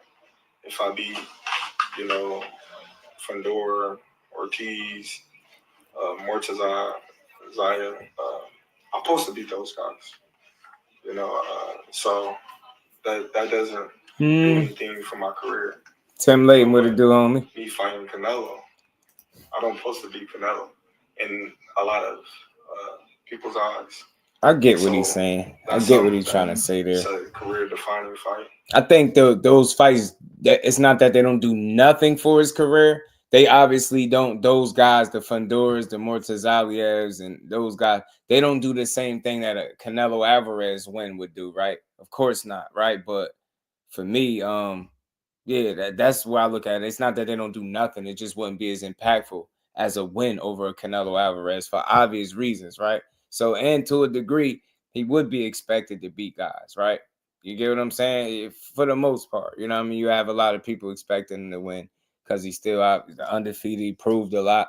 And he's a better fighter than these dudes. So I get where he's going. I get it. But, you know, I do think they would do something for his career. It's just all how many fights do we got left and how long he plan on doing it. You get what I'm saying? Kirk Douglas was good with it. Say he good, but he acting like he's picking around people. I don't know. I mean, I don't think it's the challenge for him. It ain't too many tougher challenges to take than the one he taking. And I think people, because we already had this notion of how it's going to play out, we almost not giving the challenge its proper due, right? I think it deserves a lot of credit for even thinking about going here to do it. We see how it worked out for Charlo. He came down from even smaller than when Charlo came. You get what I'm saying? He was a damn lightweight at one point. So the fact that he even trying this shit is crazy to me. I think that just shows you what kind of fighter he is. Like, and it's like regardless of what, I've been hearing people knock Bud Crawford for his opponent selection and opposition since like Ricky Burns. Like, it just, some fighters just don't win the people over. He one of them, but I think the talent just speak for itself. You know what I mean? All these names that we throw out there with different guys that might have skipped by, I don't know if we can say undoubtedly any of those guys will beat him for sure. You get what I'm saying? Like the Pacquiaos and whoever you throw out there. People said Broner once upon a time. All of those dudes, you just can't say undoubtedly they would beat this dude. It's a very disciplined, sharp dude, man. He performs at a high level damn near every single time he in there. So just hard to beat. That's a legacy fight. And that's the biggest fight. Yeah, Mr. In Pride, yeah. And McQueen, my dog.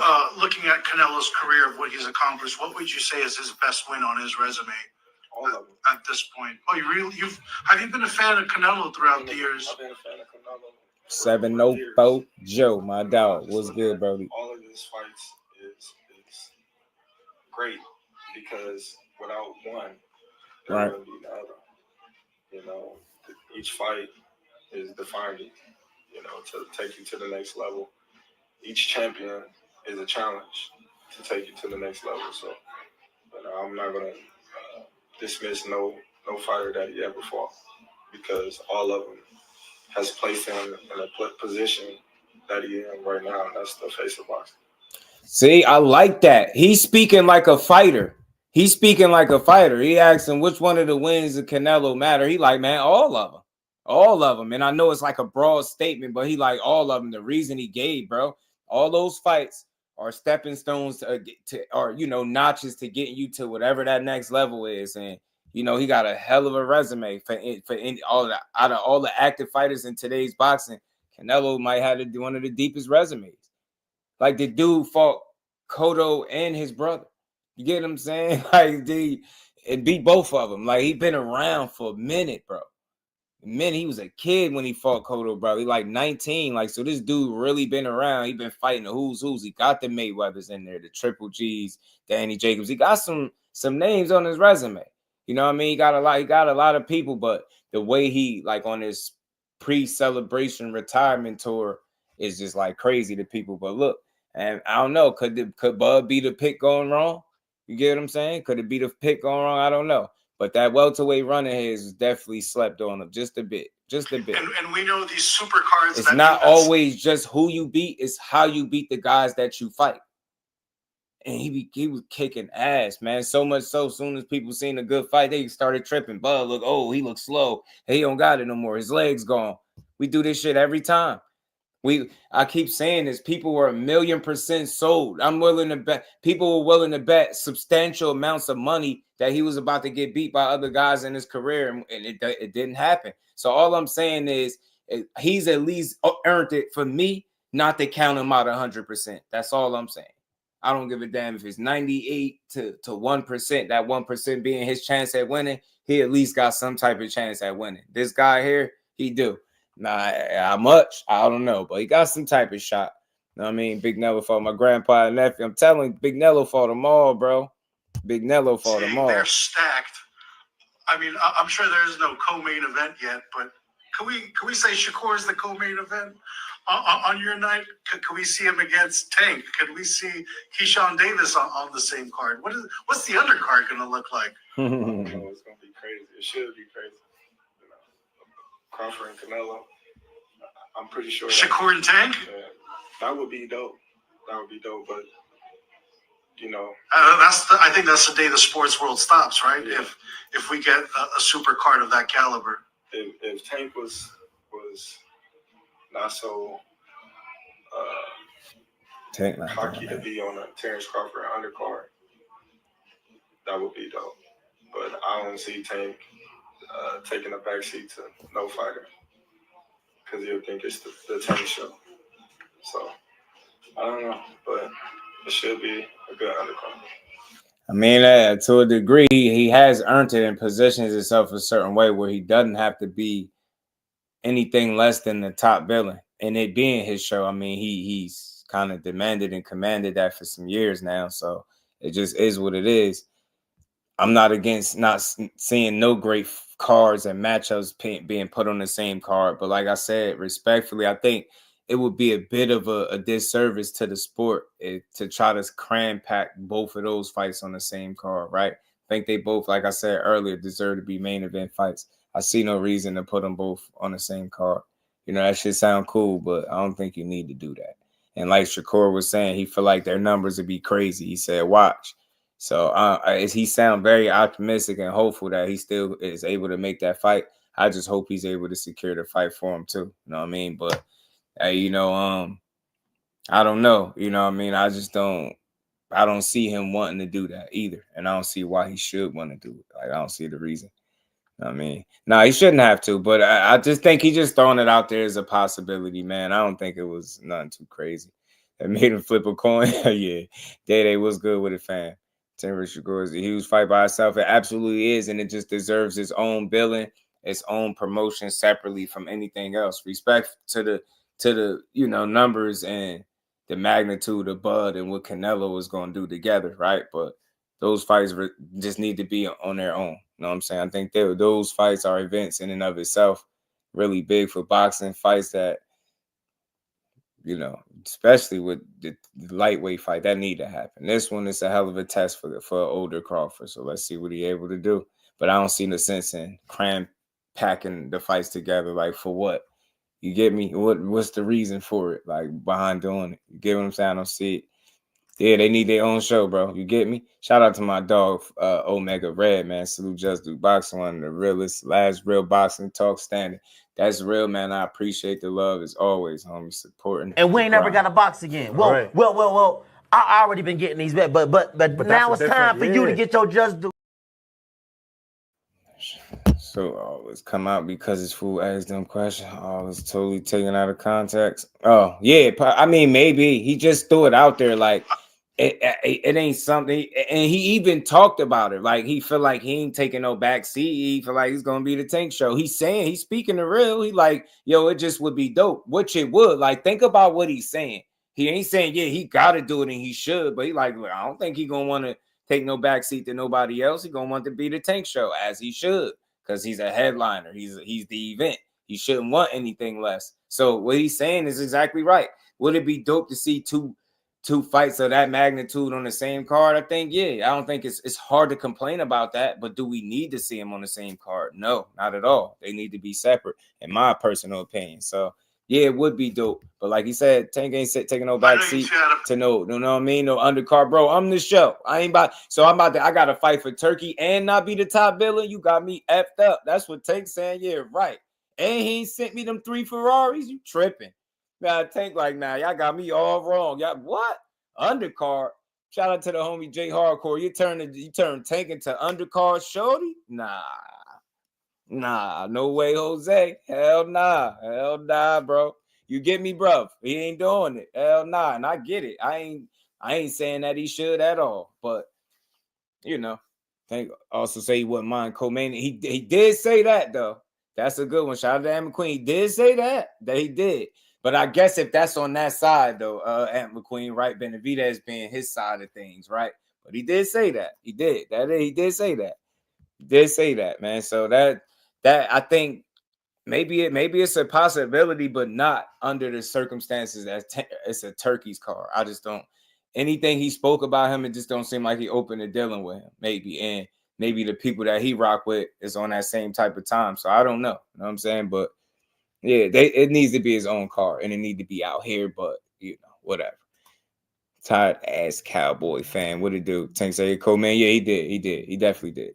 Back and forth not too long ago. Would you say that squashed, or is there still some animosity between what was said between both sides with you and Tank?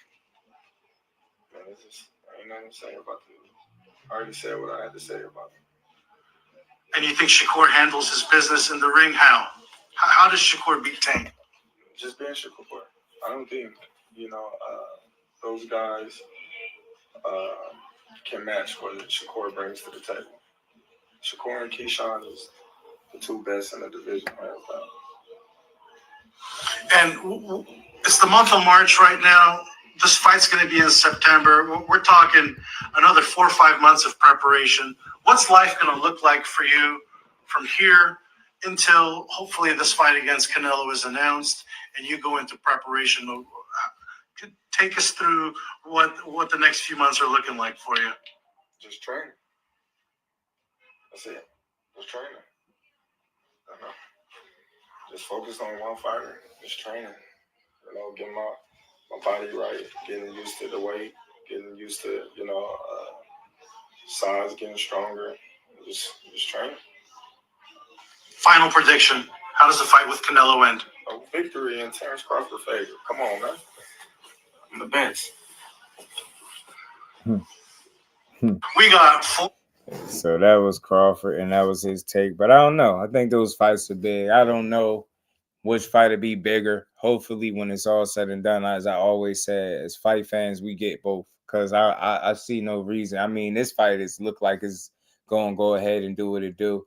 Right? He handling William Skull. I'm not about to play these games. William Skull going to need a Hail Mary, a miracle to beat Canelo Alvarez respectfully. I don't think it's no home run money punch that he's going to be able to land to win.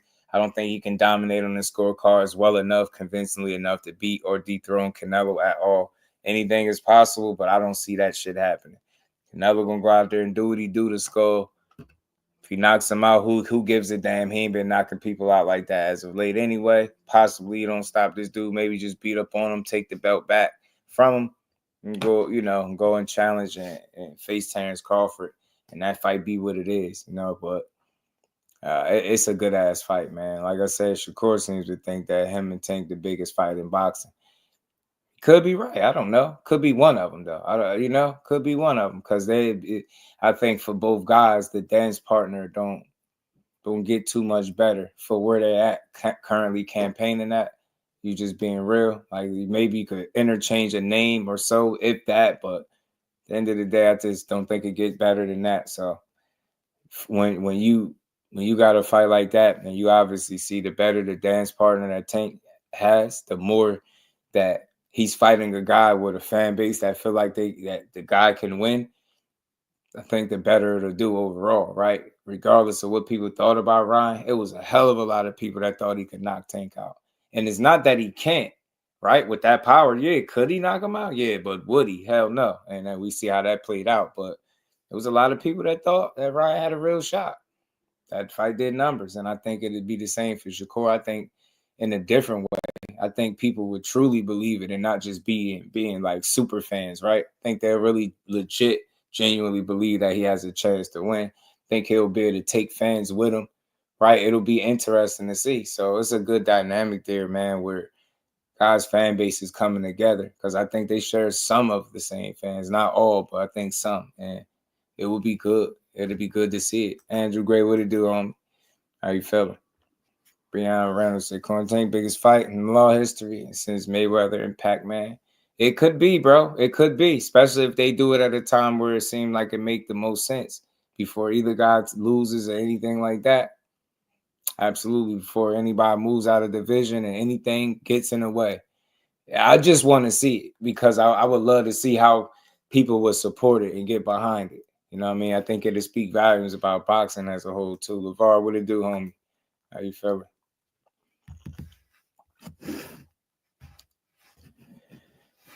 Shout out to my guy, Buzz, selling this. Oh, I would as well. I get it, but I don't think he's selling the I think he really feel like he can win. I do. I just don't think he cause think about it, when you lose, like, think about how people you gotta think you about to be put in meme land, some shit you ain't never been. Like, definitely you get knocked out, anything, it go bad. The memes go crazy, the trolling, the criticism, right? It's a lot. You putting everything you work for, all those division titles, the undisputed, all those accolades, stacking all of that and every win and all the knockouts, your welterweight run, your 140 run, you get what I'm saying? Everything you've done, you putting it all on the line that night. So it's a lot. He actually has something to lose, right? Like, it's not a fight where he going in there with nothing to lose. He got some shit to lose, and I think that makes him a live dog to a degree because of that. Because I don't think he coming to lay down, right? He don't want to lose, right? But definitely shit. If you're gonna make some money, why not go challenge yourself while you're doing it? You know? Fight forward. If he stays on the back foot, he's finished. I just don't know. I don't know. I just don't know. Aside from a Delos Santos, and even that, he had moments where he came forward and bluffed his way in that fight. You haven't seen a fight where he's done that. I don't think he'll be unwilling to stand his ground to a degree, right? I don't see that. I think people got this notion that he will, but I don't see it playing out that way. And we just don't know. I think not being what these other guys is a way to beat him, obviously. Not doing what everybody else does, just doing what you do. I think his style alone is something to figure out. It's a puzzle, and it just won't be easy for nobody. He's showing you how hard he's made it to be hit over and over and over again. But it's primarily just staying on the back foot. I don't think that's smart. That's a risky way. It's too hard to win that way. You know what I mean? It's too hard because you got to fight. You know what I'm saying? So we'll see, man. We'll see when it happens. Bring it to Tank with major action. I know we might feel like that because you've seen Lamont Roach do it the way he did it, but I just think I just see Shakur being a better fighter overall, all around, to me, than Lamont Roach. Respect to everything Lamont Roach did and got going on, but I just know what people were saying before the fight. I know what they were saying. I know how they was talking, and I know a lot of that stuff that they were saying now, they can't back it up. They can't validate those things now. So I don't know, man. I just don't think you got to bring this fight to him the way people think. I just don't. I think you can't let him have his fight. You can't let him have his way. It's just that simple. Can't let him have his way. It ain't simple at all, right? But you just can't let him have his way. It's like any other fighter. If he settle into his rhythm and do the things that Tank do to be successful on any given night, that's your ass, Mr. Postman, right? So you got to make him doubt himself. You got different looks. You got to have answers, right? You got to be able to answer the bell, though, when you get cracked with some shit. If you go to getting on the good foot, and it's not going to be a smart move. You know what I mean? You're going to have to stand there and take some shit. Not really take some shit, but you're going to have to take chances. And I just don't see anybody being able to beat him if you're not willing to take chances. You have to. There's no other way to win that fight. But I don't see it being, one of those fights where you don't take chances. There's many ways to skin a cat. It is. There's more than one way to do it. Lamont showed you his way he was capable of doing it, right? And fighting with him. Shakur got to do what he do. You know what I mean? Lamont, they just fight differently. You know what I'm saying? I know people like, well, he won't fight like this, and he don't do this and do that like Lamont. Man, we being honest. I don't know about y'all. I'm not being biased and I'm being genuine. I don't see Lamont Roach as a better fighter than Shakur. I just don't. If they fought, I just don't think it'd be the fight some people say it'd be, right? Styles make fights. It's a totally different fighter, man. Totally different fighter. It'd be interesting, though. They just fight much different fight, man. I hope Lamont decides to stick around at 35. Who knows? I mean, he could find himself in there with other fighters there. You know what I mean? Keyshawn done mentioned his name. He done talked to Shakur about fighting him. I'm not against seeing fights. I don't care what happened with him and Tank. If he lose, I still would like to see him at 35, especially if he put up another good fight. You know, I tell you what's good with it. How you feeling? Dude's good in the road. He can box, but he doesn't have any problem. Make Tank respect him. Hey, Latifah, man, you know what? They said that same thing. They said that same thing about Roach. You know, they said that same thing in this chat, in this very same chat about Lamont Roach. He don't got enough pop to keep Tank up off him. You know what I'm saying? Shakur got more knockouts, I think, than Lamont Roach do, if I'm not mistaken. You get what I'm saying? For what it's worth. So it's like, I think people have put far too much emphasis on having this quote-unquote pop to keep them off you. I'll ask you this. Have you seen anybody just get in a fight with Shakur and just run through him and just walk him down? You ever seen anybody do it? Power or not, you ever seen somebody just go walk him down? And you ever seen him in a fight where somebody just running through his punches with ease? And get what I'm saying? Because I've heard people tell me Lamont definitely didn't have enough to keep him up off him. Now that we see the fight, we see how we got to say something different. It's something different now because you don't see it. So, you know what I mean? Would he just sit there in the pocket? He don't have to do that. He don't have to do that. He don't have to just sit there in the pocket with him like that. And y'all, that's not the only way to win. He didn't win doing that, right? So that's not the only way to to fight him. That's the way Lamont fought him. That worked for Lamont. They're different fighters. And Shakur, I'm being honest, for me, in my opinion, he just showed to be a better fighter on a different level, more consistent performer and all that. The common opponent that they got, look at the difference in the fights. That shit not even close. I hate triangle theories, but sometimes you could examine them from case to case. That shit is very telling. That shit just wasn't nowhere near the same. Not even close. Not even close. So I don't know, man. I don't know, man.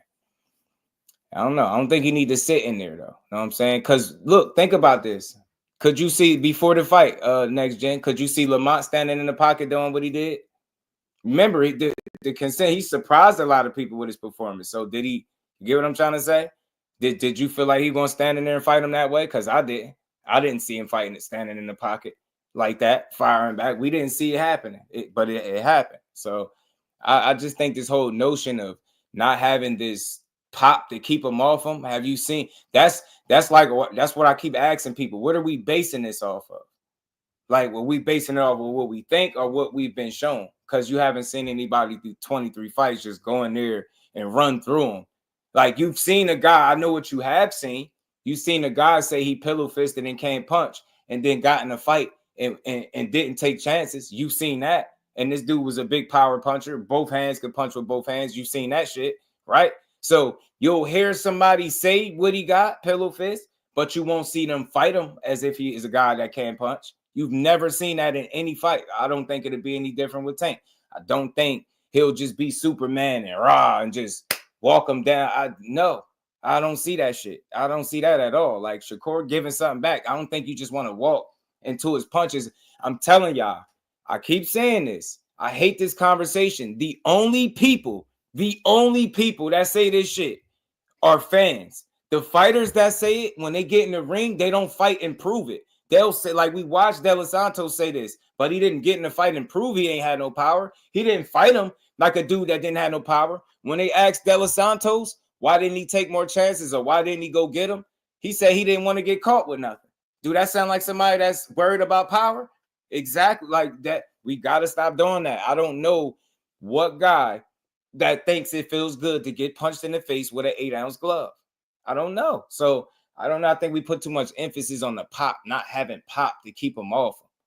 You get what I'm saying? It's about, it's about making them respect you. And I haven't seen an opponent that Shakur Stevenson hasn't been able to gain their respect in the ring. I've never seen that. So I'm basing it off the body of work. I know Tank is Tank. It's only one him, but I think that's very telling. I've heard fighters say, man, he got more pop than y'all think.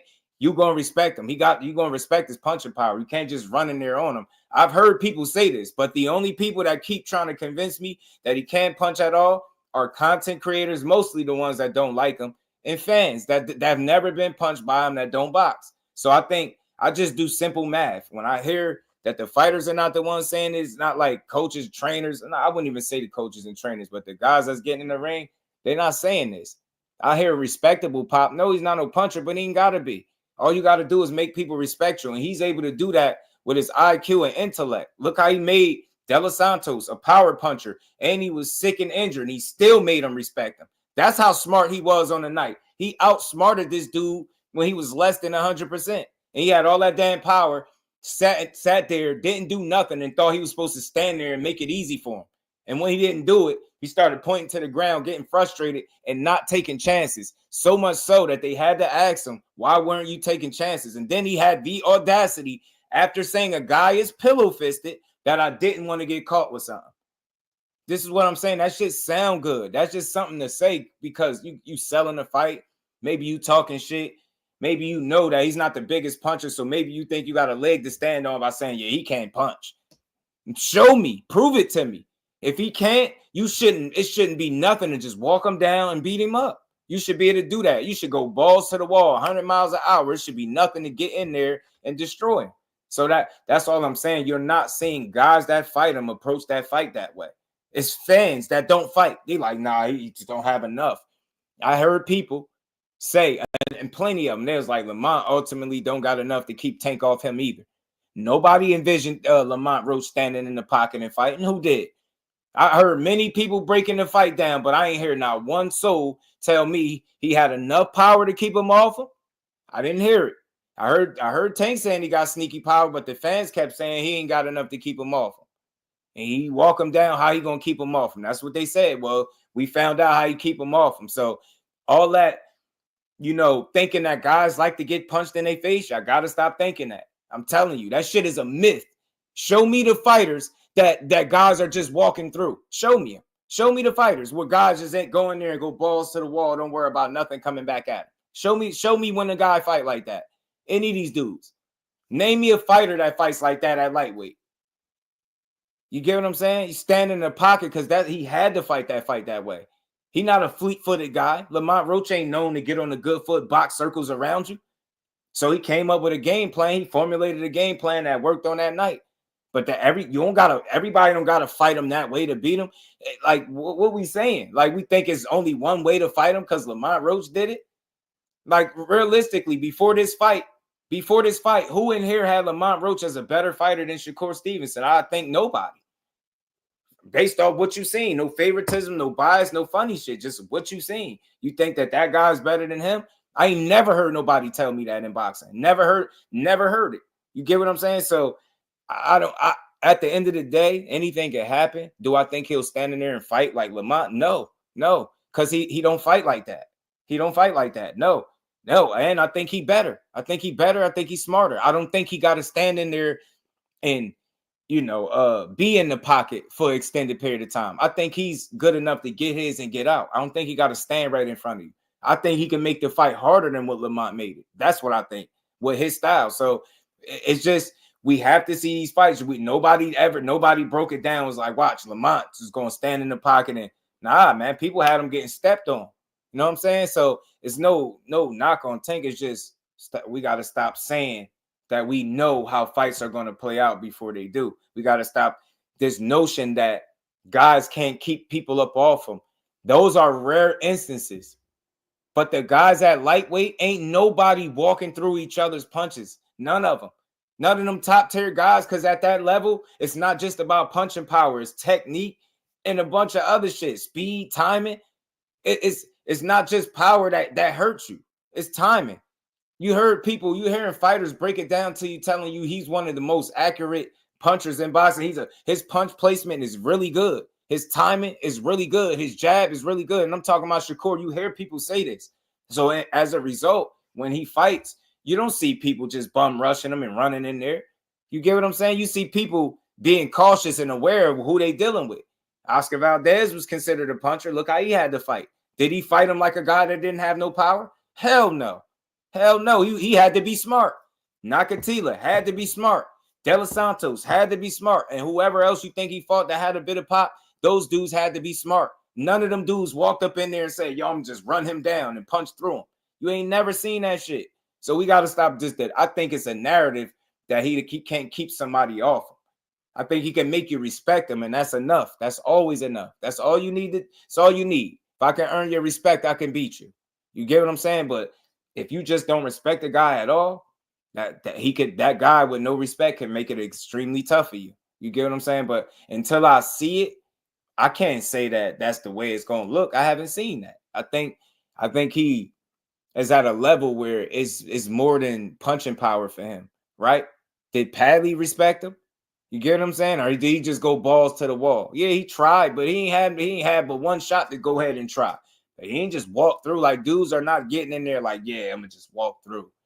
That shit is real, man. You gotta think your way through that. When you in there with him, you gotta bring your IQ with you. It ain't just no power. Like, we only focus on the physical side, and that's where people keep missing it with Shakur. I get it. Your favorite fighter is a knockout artist. I get it, and he not, so you can't possibly see it be him having no success against a guy that's punching versus how he punched. You're missing it. He bring IQ and intellect that the rest of these dudes that he fought ain't bringing to the table, and that's where they're missing it at. You get what I'm saying? I'm telling you, that shit is off the chart. You hearing fighter after fighter after fighter tell you how difficult it is to deal with him. You hearing them say it, and he don't run right in front of, like, so it's like, I don't know I don't know where this narrative started to come, where this pillow-fisted shit. I don't know who started this. It's the worst shit in the world. Like, we literally watched Regis Prograis. Shout out to the Rougarou. We watched him harp on Devin Haney's punching power or lack thereof. Oh, you pillow-fisted, bro. You don't knock nobody out. You don't hurt nobody.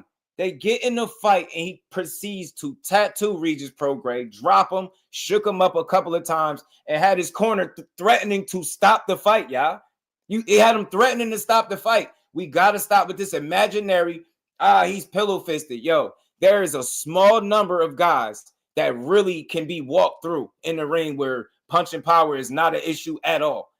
But for the most part, all these guys got to approach these fights with some type of caution and be defensively responsible. Can't none of these guys go in there and not be defensively responsible against Shakur and beat him. I guarantee you. I bet anybody. You can't go in there and just be reckless and careless and don't be conscious of what you're doing and beat that kid. He gonna smoke you. He gonna cook you because he gonna outsmart you. You gotta outsmart that man. That's all I'm saying. We keep talking about the physical side. He's found a way to be one of the best fighters in the world without being this big ass power puncher. Because this shit is called boxing. We got to forget, it's not knockouts. It's not strongman contest. It's a battle of wits and IQ, bro. Y'all telling me Tank is winning fights because he's so much super stronger? Man, he's smarter than dudes. They missing it. He ain't just winning his fights because he got knockout power. He's smarter than dudes. He outthinking guys. He beating them mentally and physically as well, and then smoking you and getting you out of there. You get me? This shit is more mental than it is physical. You will hear the fighters tell you that. So when you look at a guy that's not a puncher per se, it's a lot of other it's a whole other mental aspect that I think people are missing. And they like, yeah, there's no way he can do this. He's not a puncher. He can't last. You're missing it, bro. He know how to handle himself in the ring, bro. You get what I'm saying? He know how to handle himself. It's more than just punching and punching power and taking the punch. You get what I'm saying? I don't see that shit. You get what I'm saying? Who fights smarter than Shakur? I think that list is extremely short. I think that Vo Majesty was good with it, bro. I think Zepeda, Sam knows got the skills to pressure corner, sure you can earn your respect. I think they can put pressure on him, but I think he'll make both of them respect him, and it won't be because he's just some hard ass puncher. He gonna make you respect him because he gonna show you how smart he is. He know what punches to throw, when to throw them. Like, he's smart, great time, and it's a lot of other shit before you even get to the power. You know what I'm saying? Tank a boxer puncher. He absolutely is. Absolutely is. 80s, 2000 boxing spoiled. This Z1000. Z was good with it. Nobody. I don't think it's too many people, bro. I think it's a short list. How many people box more consistently? Rude exposure.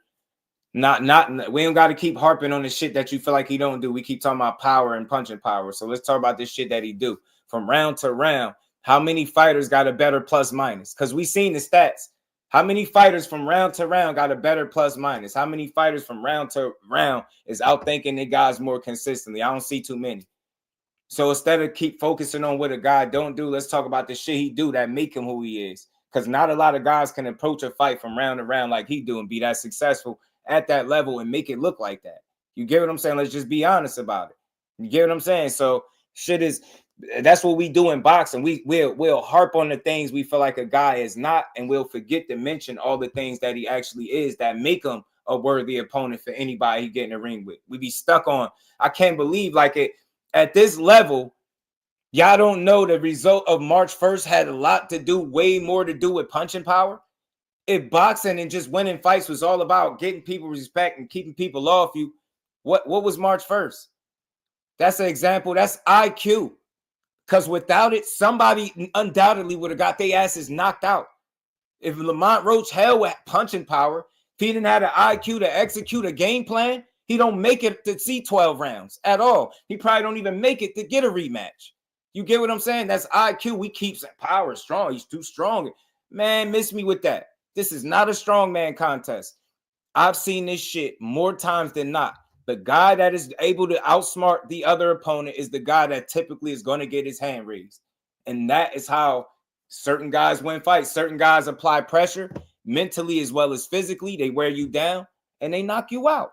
Some guys put the mental handcuffs on you and they outthink you from round to round. Now they got you second guessing yourself and they beat you that way.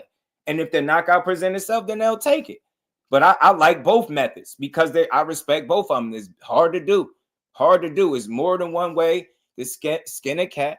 You don't have to, it's more than one way for these guys to be beat. You just got to be on your A game. Simple and plain. The Butcher was good with it, bro.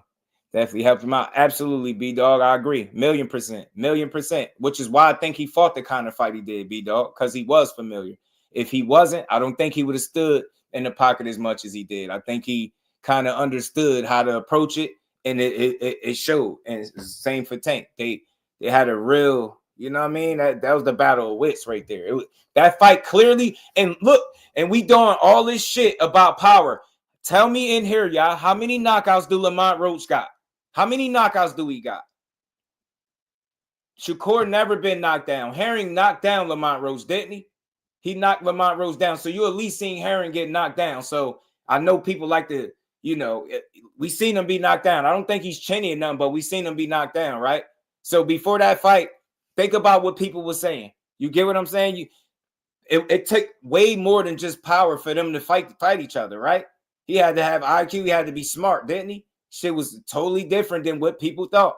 If power was just a factor, them 10 knockouts versus 28, what would have happened? He would have knocked his ass out if it was just about power. Yeah, man, he ain't got enough. So can we stop saying what's not enough until we see it?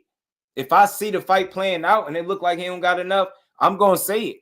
But I haven't seen it. When we be putting these tags on these fighters, pillow fist this and pillow fist that, what are we basing it off?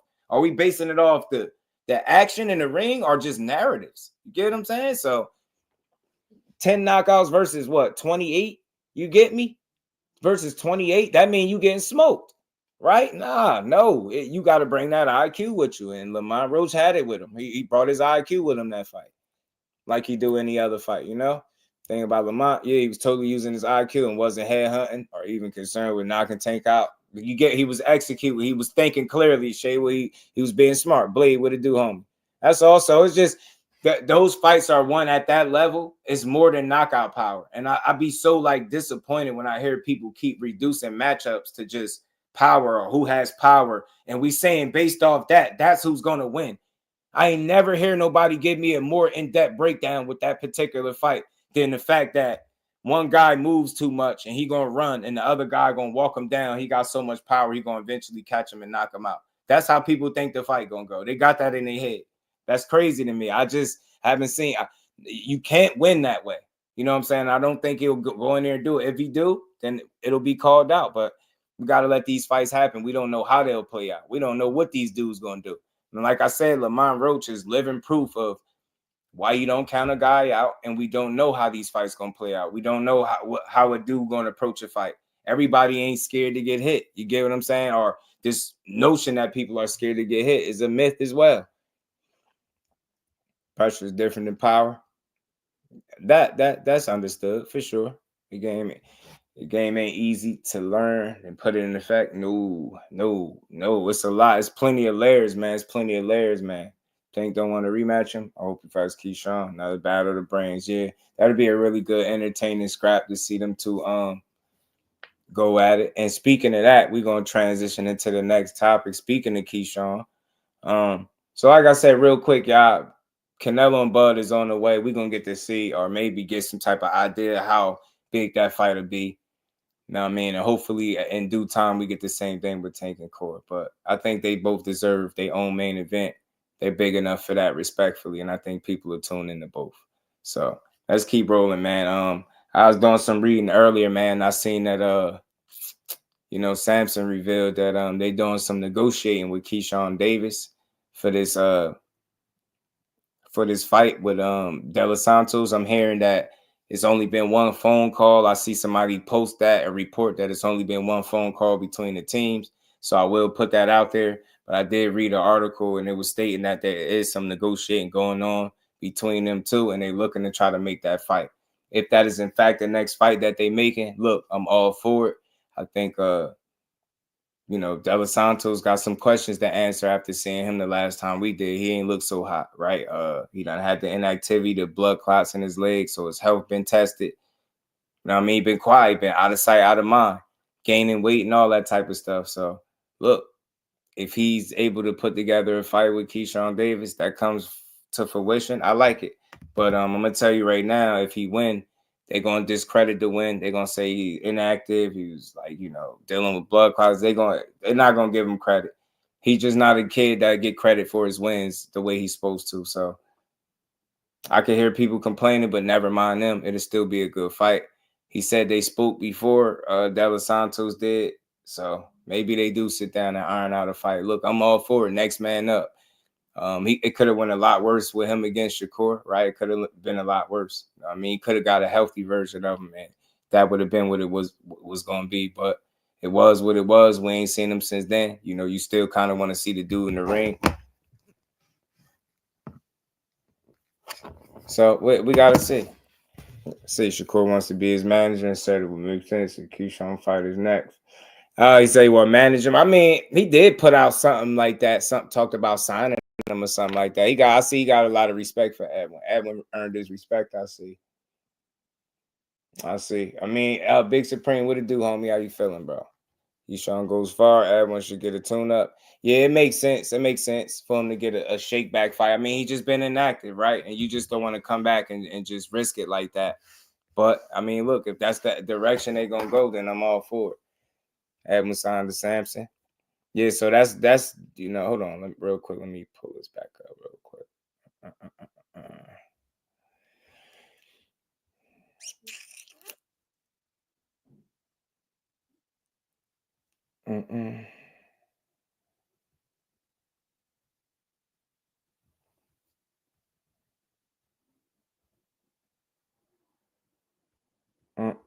Yeah, so that's what this article is saying, that they doing some negotiations. SAMPSON has revealed that they negotiating with a fight with Keyshawn, and he hope he can make it happen. Hopefully he can make the fight. I'm not against it. Edwin Delos Santos is a good fighter. He's just been out of sight, out the mix. It's going to be a little strange for him to come off a loss in the title shot right back into one with so much inactivity. So, like, overall, if I had to take a shot at it, I would say this fight probably don't happen. I could be wrong as hell.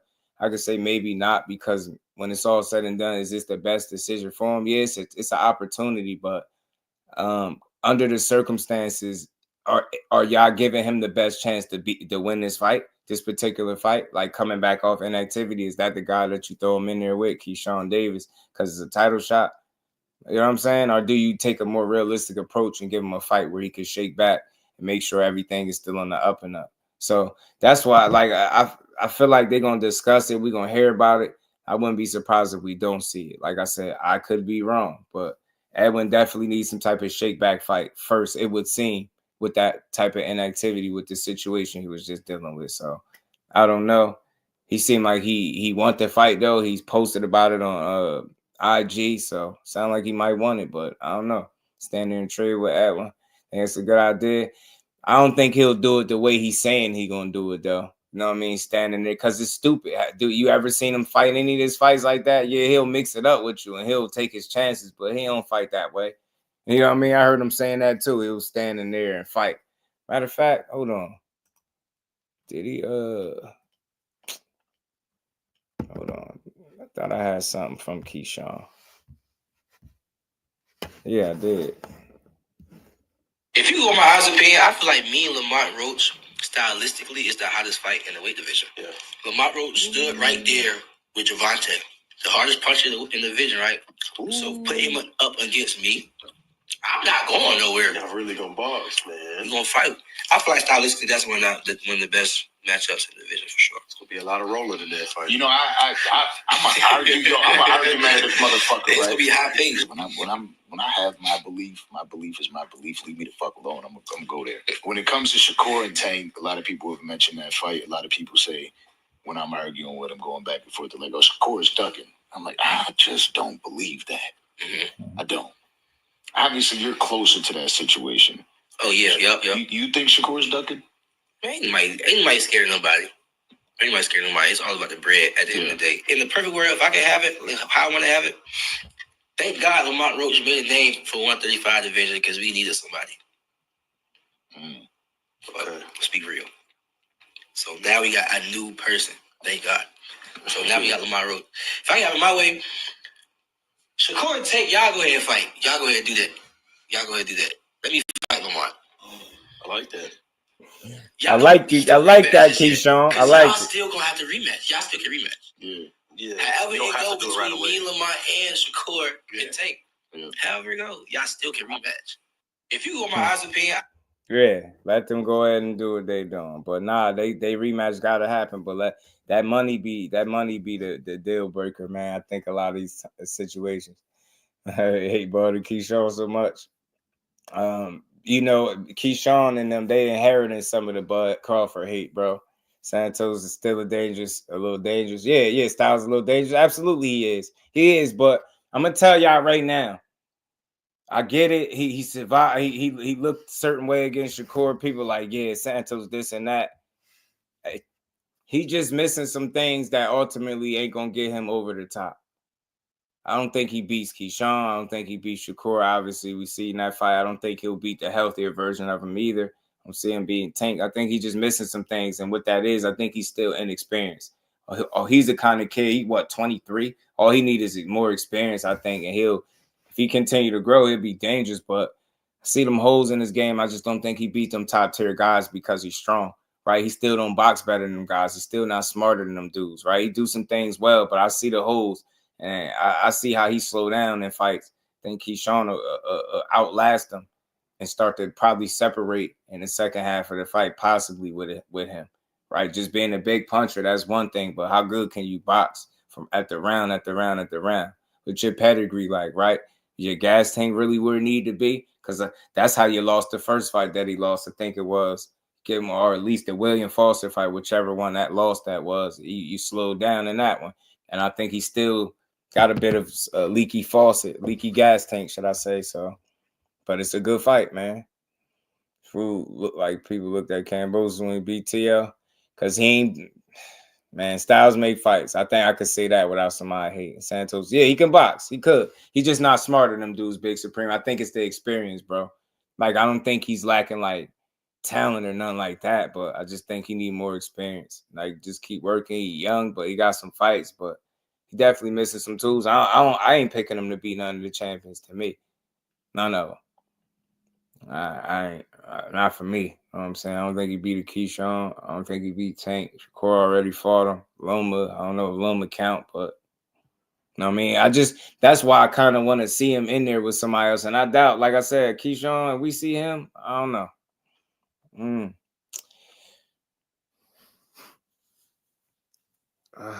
Shit, bro. I just don't know. I just don't know, bro. Like I've never seen a fight where he didn't engage though. I've never seen it. I've seen a fight where he didn't engage a lot and was super defensive, but that's one fight out of like 22 other fights. So when people tell me that he don't engage, I don't quite know where this comes from. I look at the fights and I try to say, like, from the body of fights, can I just assume that he won't? Why wouldn't he engage? How the hell is he gonna win? Get what I'm saying? Like, and like I said before, nobody envisioned Lamont Roach fighting the way he did, right? He did it. It's just, I don't know. I don't see, you gotta engage to win the fight. You get what I'm saying? Like, you can't just completely move. Have you seen him fight any fight like that? And unless we just gonna stay stuck on De Los Santos and we're gonna keep harping on one performance and we're gonna say that's who he is in every other fight, which would be a stretch. So that's what I'm saying. Show me a fight where he didn't engage. You know what I mean? Obviously, sit that one to the side. Not somebody worst night of their life, and we're gonna keep talking about the worst night of your life, knowing that you never seen that version of him again. You get what I'm saying? So it's like, I don't see the fights where it is so-called engaging. Like, these people, let's be clear about something. These guys that's quote-unquote engaging is because they have to. They're not as good enough defensively to be, moving and hitting your guy and making you, call this shit what it is. So the only other option is to engage or just get beat up on. So pick your poison. Like, I don't think nobody is defensively as sound as he is with the combination of defense, eyes, and footwork combination. I don't think it's too many better. You get what I'm saying? So just call it what it is. Like, this engaging that we talking about, like, what kind of engagement are we looking for? Standing there and fight him? Like, that favors who? You get what I'm trying to say? So, like, I don't get that. Like, yeah, he ain't gonna engage at all. I think that's BS. I haven't seen a fight where he wasn't willing to engage. You get what I'm saying? I don't know. I don't know. Like, I don't see it that way. I think you're gonna have to. You know what I mean? I said exactly. I don't think no fighter want to, though. That's what I'm saying. I'm just trying. I'm trying to understand. I don't argue with the family. I just be trying to understand what is this based off? Is it based off somebody creating a talking point or a narrative that's convinced you that he don't engage in fights? Or are you just looking at the body of work? I always notice I'm always saying this. Name the fights where he's not engaging. You get what I'm saying? And then he throw more punches than the knockout artist. So it's like, how could you throw more punches than somebody, but you don't engage? You average more punches a round, more punches a fight, but you don't engage. I don't get it. Like, again, this is not about the fighter. This is just about a false narrative. Where are the fights that I should go look that would suggest that he doesn't engage in his fights? You get what I'm saying? When he primarily, I can point to the fights, the biggest fights that he's won, where he fought more in the pocket than moving around. You can't make this shit up. I'm telling you, I'm really serious. I'm so serious. I want game. Y'all educate me. Maybe I missed some shit. Maybe I'm not seeing it. And I'm willing, I'll go tell me to fight. When the live is over, I'll go watch it because I'm a damn junkie. I'm going to go watch it. But show me the fights out of 23 fights where I should go look and I should be able to see that, yeah, he don't engage in his fights. It should be easy. It should be, this one, that one. We can't keep saying De Los Santos. That I'm not giving nobody that. We're not going to keep doing that. We got to have more than just one fight. You get what I'm saying? And since when do we at home get to decide how a guy approaches a fight? This whole notion that engage what? Stand there in front of him so he can have his best shot at knocking him out? Like, what are we talking about? Engage how? Engage like what? Stand in the pocket and fight like he do it in most of his fights anyway? I think he'll do it the same way he do it any other time, bro. I don't see no just running around the ring. I think that's ludicrous, man. I don't see that. So just again, it's just a conversation. I'm not arguing with anybody. I'm not telling you wrong. I'm just asking you, just if he's not a guy that engages, let me know the fights that I should watch that would like highlight that for me so I can get some game. And then I can be like, okay, like, how don't you engage, right? With the highest, with one of the, I think the highest plus minus ratio in boxing. How can you have a 21, what is it? A 21-to-1 punch minus radius without engaging? How is that even possible? How do you put up those numbers without engaging? I don't understand. You get what I'm saying? I don't get it. It don't make sense to me. That's all. Like, and I think we prisoners of the moment. We look at a fight. We hated that fight. We like, yeah, that's him. He's that guy. Every fight, he looked like that. Like, that's all I'm saying. It should be this fight, that fight, this fight, that fight. You get, yeah, but I doubt it, bro. He ain't gonna just stand right in front of him, bro. I seen Keyshawn move and use lateral movement and shit too. You get what I'm saying? Like this whole notion that dudes are gonna just stand right there, that's BS. Dudes ain't just standing there.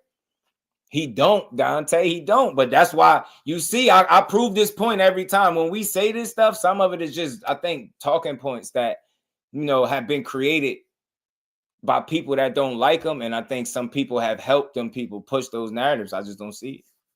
I don't see it. Is Keyshawn was standing trade? Nah. Hey, Big Supreme, what fight did Keyshawn just stand there and trade? Show me. Show me the fight. He got 13. I know you can pick a couple. Show me the fights where Keyshawn Davis just get in the ring and stand there and just trade. Show me. Show me the fight. Show me the fight. That's definitely not the way to fight him. That's definitely not the way to fight Tank. Because nah, he didn't just stand there and trade. Damn, do I still got that clip in there? Hold on. Let me show you. Do I still got it? I might still have it. Hold on. Run the clip. So this standing and trading? Is this standing and trading? So he's not moving, lateral movement, none of this. Changing levels, so they're just standing and trading. Look, he's rolling. That's not standing and trading. That's one-way traffic. He was getting off on this dude.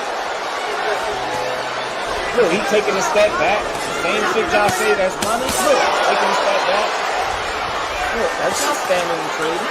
Wait, step back. That's surgical. Look, he's framing. That's not standing and trading. He don't fight like that. None of these dudes. How the hell would he stand there and trade? That's stupid. Wait, step back. I don't give a damn what he just said in that interview. You're not standing in there and trading. Him and Lamont Roach ain't gonna look nothing like him and Tank. Tank and Lamont. Nobody standing there and just trade. That's what they say in the UK. That's rubbish, bro. That's rubbish. Nobody's standing there doing that type of shit. Hell nah. So I don't know, man. It says stays in the pocket. Yeah, Medueno was in there getting picked apart, bro. He's getting ate up. Then the skill punch without having bruh. Yo. Bro, y'all be killing me, bro. Y'all be killing me with the very specific ways he gotta prove that he can do this and do that. And all right, bro. y'all got it. Y'all got it, bro. Y'all got it. There's Santos, not Keyshawn and Tank. Keyshawn and Santos. I think my point was proven, Big Supreme. Shout out to you, homie. I don't care which fight it is. There ain't nobody just standing there and trading. Tank Davis don't stand there and trade. Keyshawn don't stand there and trade. Delos Santos fought Shakur Stevenson. Did he stand in there and trade? And he had a wounded animal, wounded prey, should I say. Did he go in there and trade? Hell no. What are we talking about? Show me any of these fights where Keyshawn stands there and trade. Tank Davis, Shakur Stevenson, Edwin Delos Santos. Show me the fights. Stop. If you can't point to the fight where they doing the shit you say they doing, they don't do it. You just saying it. Standing in the pocket and being willing to fight. Do they do that? Yes. Nobody's standing in there trading. None of them. Nah, you can't know. My point is, if your point is saying they stand in there and trade, you should be able to show me what fights that they're standing in there and trading. It can't be no other point you're trying to make. Standing in there and trading is standing there and trading. Or are you saying, taking chances, standing in the pocket, fighting in the pocket? Because if you say that, I'm going to tell you, out of 23 fights, most of his fights, he fight in the pocket more so than moving. Like I said, I keep asking for people to show me the fights. Now I said multiple fighters. Show me the fights where Keyshawn stand there and trade. Show me the fights with any of these dudes. Anybody we talking about, show me the fights where they stand there and just trade. You get what I'm saying? Matter of fact, shout out to Big Supreme. My dog, maybe I'm missing this point. I don't know where you're at. If you got time, feel free. Come on up for a second while we here. Smash the like button, y'all. We going to keep cooking. Keyshawn shutting them down, standing and trading his Guardian Ward. That is. Shakur will never give you the opportunity. I'm with you. He ain't supposed to, though. You get me? He not supposed to. You get what I'm trying to say? He not supposed to. Stand your ground. I get it. I get that. But you notice something? Do you notice something? the moments where he stand his ground, he's still able to be every bit as effective defensively as he is when he uses legs. People just don't give him credit for it. Like I'm saying, you can't keep saying what somebody don't do, but you can't show me the fights where they haven't done it. You get what I'm trying to say? With that, I'm having a real conversation. I hate these narratives. I do this for any boxer when these narratives come to play. Show me the fights where guys are where you're just not willing to engage. How in the hell can you amass a 21-to-1 ratio without engaging? It's not possible. You get what I'm saying? And plus minus, how could it be what it is if you're never engaging? You get what I'm trying to say? Now, do we take the same chances everybody else take? No, because he's better defensively. And I think that's why. Some guys have to fight that way because they're not as good with the feet. They're not as good with the lateral movement, consistently moving, getting out of the way.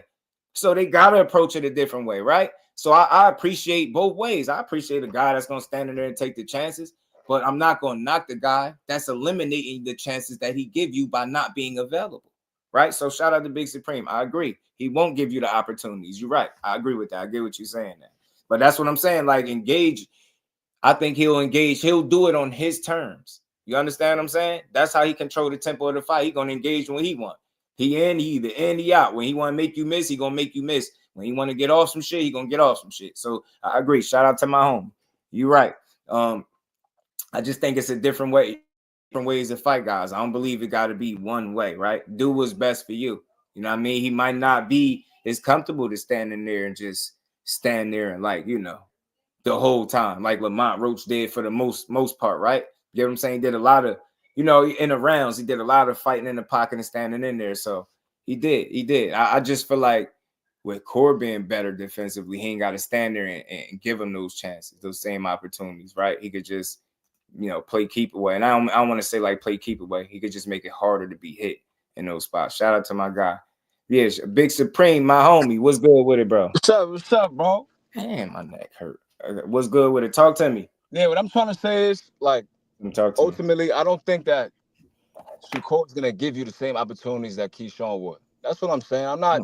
I think you say it like that. 2 thumbs up. Yeah, so I don't I get it. That's what I'm saying. Like, I feel like maybe like people here stand and trade and think I'm talking about like 2 Cents was saying with the Telemundo and the Mexicans and all that. I don't get like that. What I'm saying is at some point I feel like Keyshawn will stand his ground. Right. And you could go to the Medueno fight, the near Albright fight. You could go to the Lemos fight. Like, he's gonna stand there at some point and he's gonna engage with you. Now, it's not a knock on Shakur to say that he's supposed to stand there, engage, and give you the opportunity to land something on him. I'm just saying the type of fighter he is, he's not gonna do that. So I'm saying Keyshawn versus Santos, I feel like De Los Santos will have way more success with Keyshawn than he had with Shakur. Because of the opportunities with being willing to stand in there. That's what I'm saying, right? I get that. I get that. Makes sense. See, that's why I like when you come up here and talk that man. You know what I mean? That's what I'm saying, bro. Like, because it makes perfect sense. I think you took it as I'm trying to slice it, man. I ain't saying that. It made perfect sense because I don't want to come off like I'm coming to his. I don't want to come off like that, but I'm like, am I hearing it right? Because I'm like, you got to engage to win these fights. But I get what you're saying. You like giving them same opportunities and engaging while doing it. Nah, he gonna make it harder for you. That's what I'm saying. He gonna make it harder. You got to work to actually catch the court. He gonna make it harder for you. Keyshawn gonna make it more entertaining, and I understand that to the people. Shakur gonna fight his fight, which that's what you might complain at the end of the night. But he the type, he gonna do what's best for him in there. So yeah, I get that. That make perfect sense, bro. Yeah, when is a win? And I'm talking about like the Neil Albright fight when I guess sometimes Keyshawn gets a little. He hasn't done it in the last couple of fights, but he gets distracted a little bit. And the hair landed a really, really big overhand right on Keyshawn. It was the 9th or the 10th round. Now, he took it kind of well. I'm not going to lie. That showed me that he had a chin. But I'm saying, like, I don't think we've ever seen that happen to Shakur, and I don't think Shakur's going to give you that kind of opportunity to land something big like that on him. You know what I mean? So I feel like Santos was to fight Keyshawn, and he was to land something. It might get spooky. That's what I'm saying. I'm not saying that he's not the better fighter. Look. Tank landing on just about anybody with that right shot is spooky. That's what I'm saying. Like, he's a way better fighter than Santos, but I'm saying that Santos got he got game-changing power. Yeah, he do. Yeah, he do. I agree. That's what I was saying. I agree. Nah, you make perfect sense. Shout out to you, bro. I rock with that. It make perfect sense. I'm gonna jump back in the chat because I'm about to pick You my already daughter. know. Appreciate you, bro, coming up to rock out with me for a second. Edwin landed clean on Shakur. He did. He did. I think his chin is a little better than people give credit for. I think he's been hit with some good shots. It just ain't the quality of shot that people want to see. But I think some of that is obviously a testament to the you know, to his defense, to him being good, solid defensive. You get what I'm saying? I think he got a way of just making you miss, and he's able to do it consistently, man. But I get what he's saying. The opportunities he just won't give you. You get what I'm saying? He just won't give you the same opportunities to be successful. And I think that's smart. I've never seen I can't think of a time in boxing that I've watched it where I hear a fighter get criticized in a negative light for doing what's best for him in the fight. And it get to the point where people like, nah, he got to fight him this way, or I don't want to see it. It's going to be boring because he's not going to fight him this way.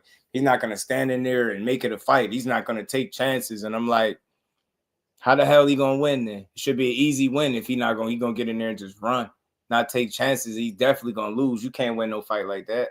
Can't win no fight like that. So I think he understands that if you do have power, it's my job is to make sure you don't land the shot. And it's not that I'm not comfortable standing in the pocket and making you miss. Why would I do it, and give you excessive opportunities to land in the shot when I can mix it up? So I'm a punch on, I'm gonna attack on my terms. I'm gonna be in, I'm gonna be out. I'm gonna get mines to get up out of there. That shit is smart. That's IQ. You get what I'm saying? I heard people sit here and say, like, when he fights somebody with power, he'll move. If you feel like you don't got no power, he'll stay in the pocket.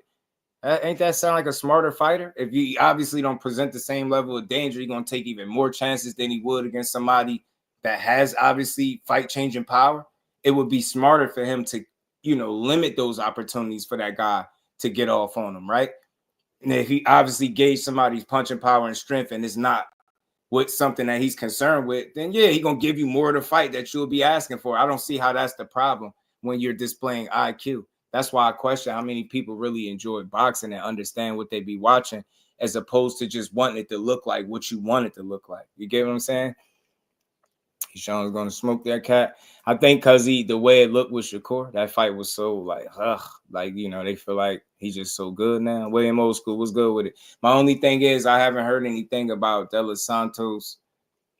Nobody like raving about him before that fight with Shakur. And think about it. His stock went up after not getting embarrassed, how most guys get embarrassed. He didn't even win, though. You get what I'm saying? Because I've never heard people put his name in a hat and mix and match him with so many people until that fight with them two. You get what I'm saying? I ain't hear nobody talking about him before that. Yeah, this kid, Delos Santos, you got to see him. Shout out to William Old School. And yeah, I agree, Irvin. That's how you use it. Ant Ryan was what he thought he was. Cobra beat him. Antoine smoked him. It's definitely an art. Definitely, bro. Definitely, bro. Definitely. So look, again, man, if they negotiating, that's good, that's cool for boxing. But I don't see it, I don't see it coming to fruition, bro. I don't see that fight happening. I think Delos Santos gonna ultimately look to do something else. Watch. Man, I could be wrong as hell, but I got this feeling, man. Got a feeling. I got a feeling. Let's keep rolling, man. Something else I wanted to touch on too. I read that the WBO ordered Sebastian Fundora versus Xander Zayas. And Xander Zayas been recently asking for that fight. He been on record asking for that fight. He sounded like he wanted. He said that's the fight he want the most. There's no better fight for him. Maybe he get his wish. They ordered it. Don't mean it'll happen, but I hope it does come to fruition because, shit. Why not give him exactly what he asking for? It's a really good fight if they can put it together. And let's see if the young Xander Zayas got enough in his arsenal, in his toolbox to deal with a guy like, Sebastian Fundora. Let's see. Teach was good with it.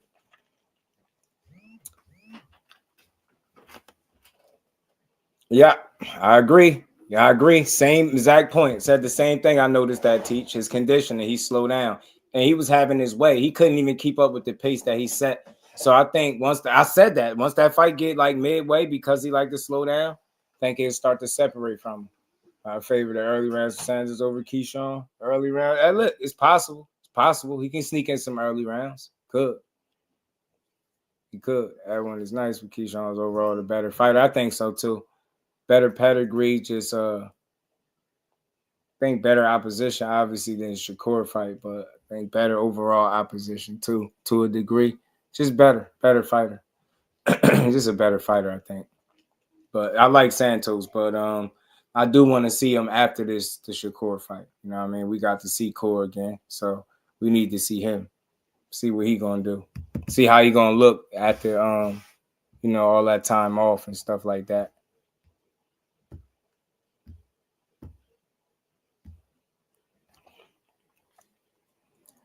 Man, Cook during all that whole fight, but he can still punch. He chilled out and cruised to a victory. But that should tell you something. Like you set a pace and then you let up off the gas. You should have kept pressing him. That dude was like cooked. Adorno was. He wasn't gonna do nothing different. You had a cooked guy, and that's to I think his IQ and inexperience. Like if it's not broke, why fix it? Like if you dominate and why let up off the gas and then kind of let your man linger around, you should have just tried to put him away. So he got the tendency to just slow down in the back half of those fights. And that's why I think he can lose fights at. You know what I mean? That's how he lost to William Foster, right? Slowed down, got tired, he lost a fight. So I think his condition is a bit of a problem. You know what I'm saying? And I think that's where his inexperience showed, right? Slowing down in a fight where you should have just kept it going, right? If you wasn't tired, if it wasn't your conditioning, then you should have been able to keep up with the pace that you set. Yeah.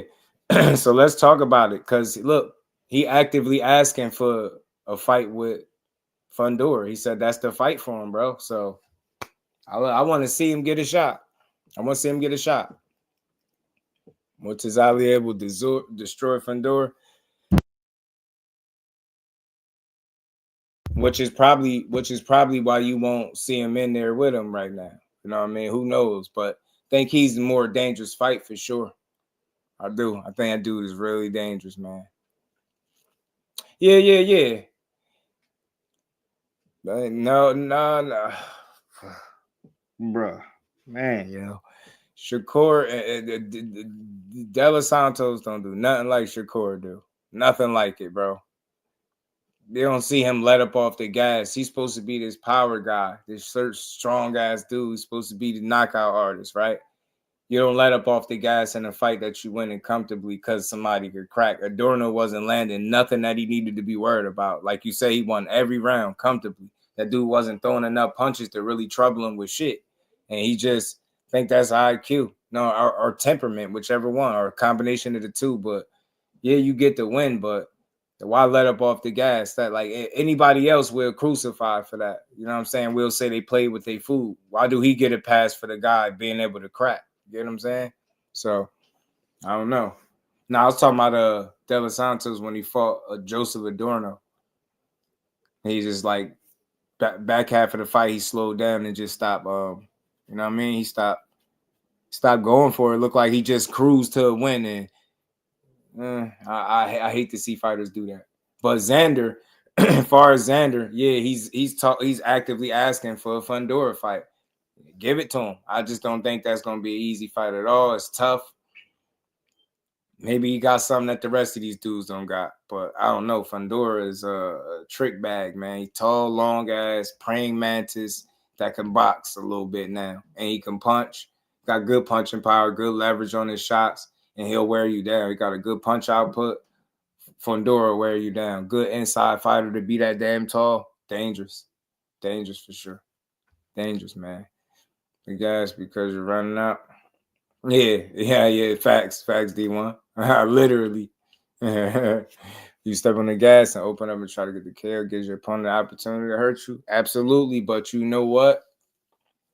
You've been controlling the fight a certain way. You could have just kept doing what he was doing. He had to overexert himself to try to get a KO. He could have just kept fighting at the pace that he set. That's what I'm saying. He set a pace and then slowed down on his own. He didn't slow down because of nothing that it seemed like Adorno was doing.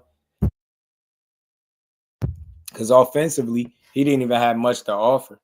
Offensively. So he just Like, that's what he do when he loses fights. He shell up a lot. He don't throw a lot of punches. He get outworked, and he just get, like, punched. He just allow guys to get off on him. Adorno. That's just who he is now. Yeah. Like, personally, Lubin beat Xander. I think he can, too, Teach. I think he could, too. I think Xander definitely can be beat by Lubin. Adorno did Jermaine Ortiz the same way. Was getting cooked in the fight. He was cracking. Hurting him randomly. Yeah, man. I just didn't see Adorno having much success in the fight with Delos Santos. Like, he was just there to get punched on. He was there to get, he just was available. Like, he looked mentally checked out in that fight. Adorno did. He looked mentally checked out. He wouldn't listen to his corner. He wouldn't make no adjustments. He just fought every round the same way, getting cooked over and over and over and over again. It was crazy. It was crazy. He just kept getting cooked, bro. So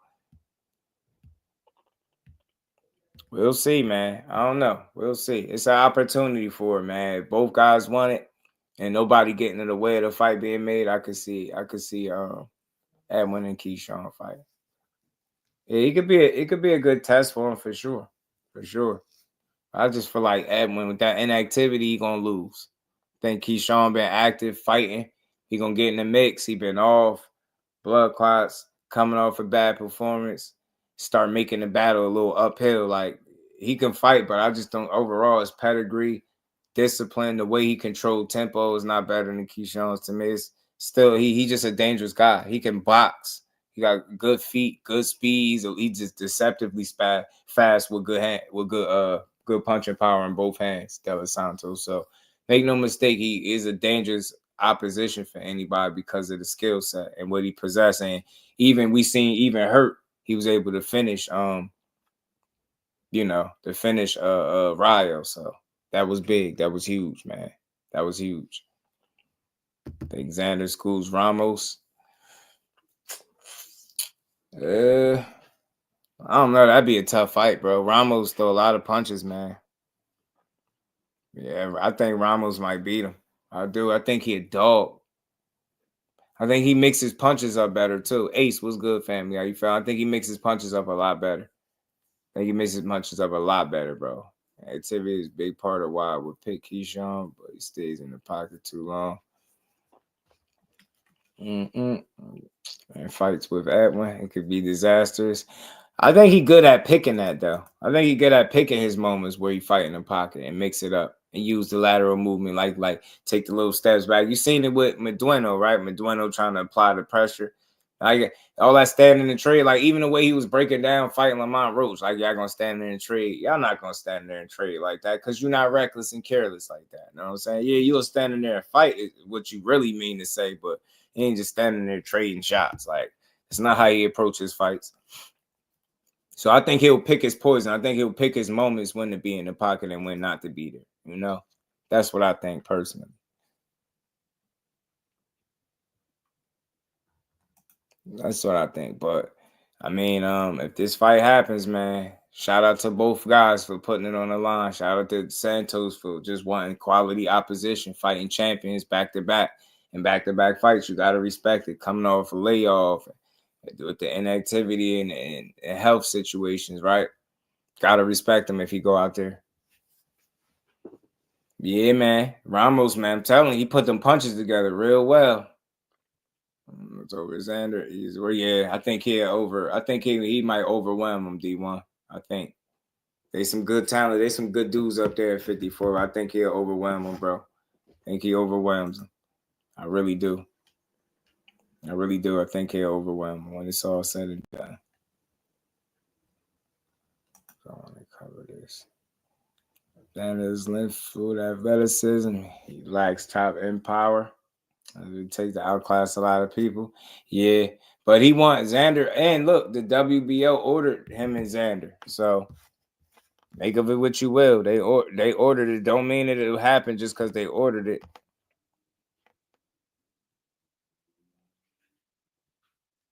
Oh, hold on, y'all. Hold on. It's saying Edwin Delos Santos gets title shot against Keyshawn Davis on June 7th. So they saying Keyshawn is gonna fight him on June 7th in Virginia.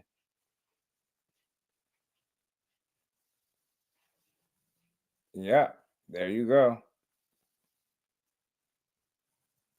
So let's see how this look. I already see the excuses. I already know they about to do it, man. Yep, June 7th, man. That's what they're saying. Boxing news 24. Let me see. It's yeah. I'm seeing it now. It's being reported now. So yeah. Interesting. So they saying it. Nah, not boxing scene though. Let me see it. Boxing. Let me go to boxing scene. Let me see if they got it up here as well. Let me say June 7th. June 7th, man. That's what it says. Let me see if either fighter talks about it at all. Y'all smash the like button too if y'all haven't. That's a banger if it's true. Yeah, I mean, I just read it. It said June 7th. I know that's one source. Let's see if the fighters say anything.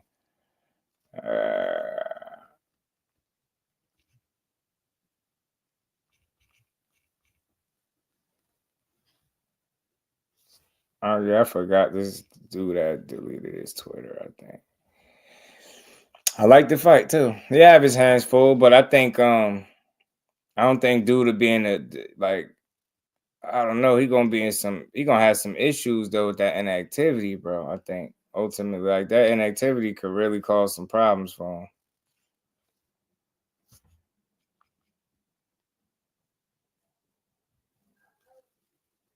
Let me see. Yeah, I don't see him. I ain't see him post about it, but yeah, they saying June 7th. I see a June 7th report.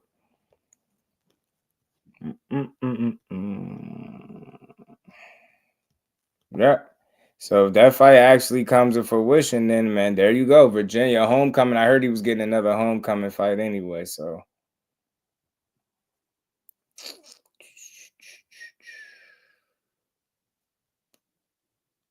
nice. So if that is accurate, yeah, I see people reporting it too. If that is accurate, there you go. So good fight. So Shakur with a good showing in the public's eyes. Shit, hell if I care. I mean, get more power to him. I want to see Keyshawn go out there and do his thing. As always, man, shout out to Delos Santos, especially if he taking back-to-back title shots like that over tough guys. Know what I mean? Yeah, his trainer was on Mill City. Yeah, that's what it said in the article. It said that in the article. It quoted Mill City. So look, it's a done deal. There you go. We gotta fight. Keyshawn Delos Santos, man. We'll talk about it some more tomorrow for sure. Cause I mean, we could talk about it now, either or. Trainers on Mill City. So yeah, there you go. Let's see it then. Good fight for both. Just tough for Delos Santos with that inactivity, as I keep saying. But I mean, he's still a dangerous guy. Make Delos Santos hold back from throwing. Keyshawn make Delos Santos barely throw anything. Yeah, it's gonna be interesting though to see how he approached the fight, though. You know what I'm saying? We see how he approached the fight with Shakur. Even after saying he was pillow fisted, he got up in there and didn't even throw caution to the wind. You know what I mean? Definitely didn't even throw caution to the wind. Yeah, it better be. It better be better than that. I mean, it shouldn't be hard to top that performance. That's about as bad as it's gonna get for Core, like as far as a performance. In a win, that's as bad as it's gonna get. You know, the only thing worse than that is a loss. So, you know, yeah, I expect him to do his thing. Though Keyshawn is a smart fighter, man. He understands his distance and range. His timing is good. Change level. He pick his shots well. Got good combinations. He's just an improving fighter, man. It's a good fight. I just think overall he got more tools, but we'll see. And it's a great fight, bro. Great fight for both. Real test. Homecoming fight. I like the next man up mentality too. Next man up. Fight the next man. Don't nobody sitting there and you get what I'm saying? Like just because he lost one fight don't mean the next person can't fight him. So I hope we start seeing more of these different matchups being made. Like I feel like after Lamont Tank handled business, I feel like I want to see him fight some guys. I would like to see, should I say, him challenge people at 35, especially if he put together another good.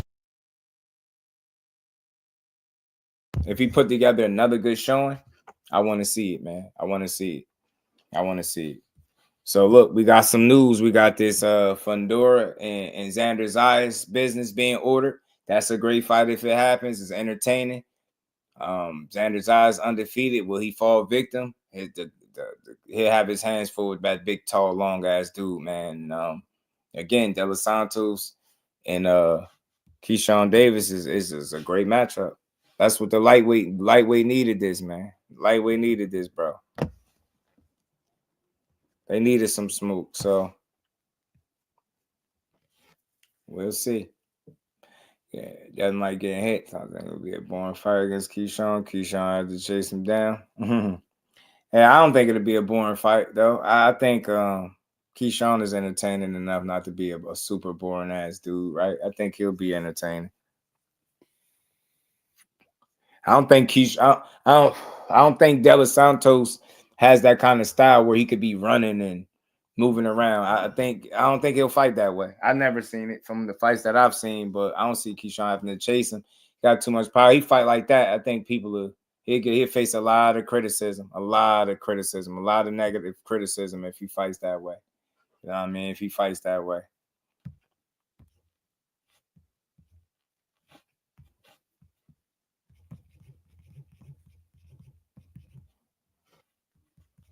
I think he has 2 losses. Yeah, 14-2, I think.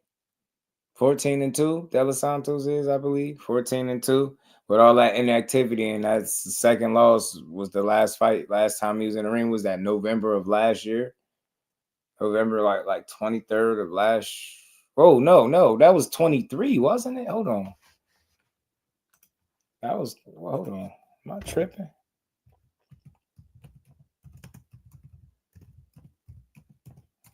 Let me see. Am I bugging?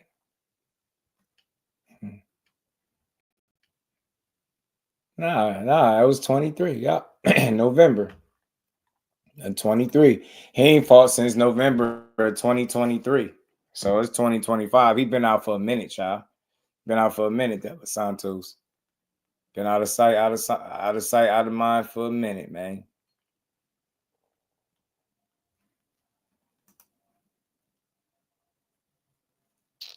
I mean, 16-2, y'all, with 14 knockouts.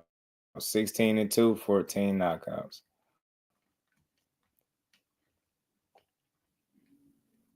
Yeah, his first loss came back in, when did he lose this? To 2022 to William Foster. Split decision, he lost. William Foster, I do not know how he beat Delos Santos the way they look right now currently. I do not know how he lost to that dude. And obviously I do the gas tank, but other than that, this is crazy. William Foster is not impressive, and no fight I've seen him fight yet. He get cooked every single time. Every single time. Had an injury. Yeah. Yeah, he had them blood clots and stuff they said in his legs or something like that. Longer than a year and a half. Yeah. Facts, B-Dog. So it's been 2023 of November. He'll be getting back in June of 2025. He been out for some time, bro. He been out for some time. And I know people are gonna cite that as one of the reasons if he don't look good, if he don't win. And it's gonna be obvious. Don't mess with Texas with that woman. Yeah, he had blood clots. Yeah, it was serious, Teach, from what I understand. It was serious.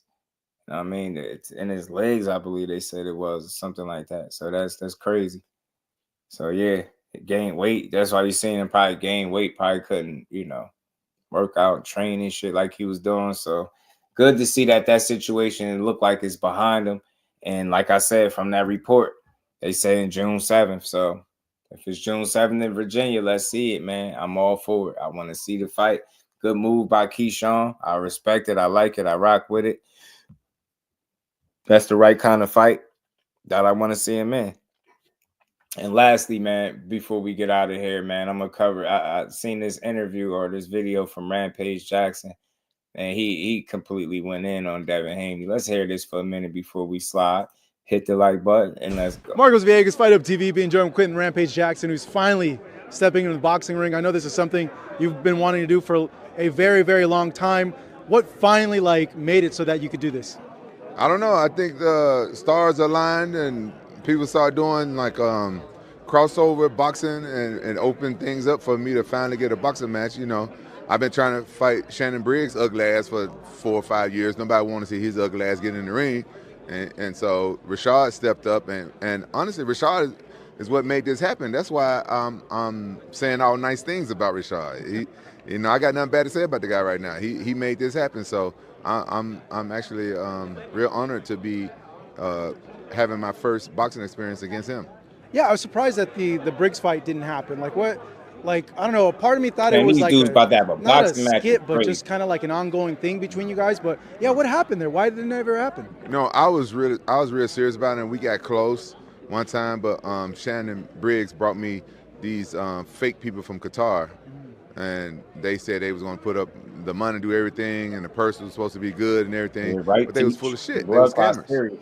And so it fell through. I was training for it and everything.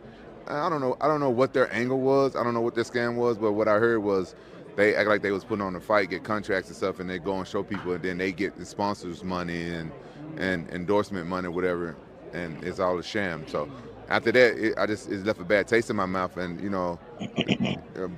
promoting boxing is different from MMA. Like you fight for a promotion and it's all set, it's in house. Boxing is a little bit different. So. I heard a question about titties. Who's titties? You want to fight titties? Who's that? Oh, you don't know who titties is? No, I don't. I'm sorry. Are you a casual? No. I followed your career since Pride. Did you ever watch The Ultimate Fighter? Oh, now you unlock the memory. Yes. Okay. Yeah. I had beef with titties. I wouldn't mind. You hear it now? I wouldn't mind boxing everybody I got beef with. Who's that? List them up. Man, well, I don't. Everybody that beat me, titties, King Mo, everybody. Matter of fact, I just made this new rap song. When it comes out, a lot of fighters gonna be mad at me. Diss track coming. I got another diss track coming. Yeah. Yeah, it's coming. I already made it, but I'm gonna release it when I do the music video. It's coming. You had mentioned, you feel like this is a better avenue for you. You want to get that win back against Rashad Evans. Like just looking back overall, just your perspective on that rivalry you had with Rashad coming into this fight. What do you want to know? What's your question? I don't know. Like, what do you make of now having a chance to fight him in the boxing ring and just overall like the rivalry you guys had? Well, the rivalry is done. It's over. It's done. Rashad and I, we became friends on the movie set. My friend and director Joe Kernahan, he's the one who directed A-Team. He thought it would be a good idea to put Rashad and I in a movie together. And we was on set, and he made us German twins.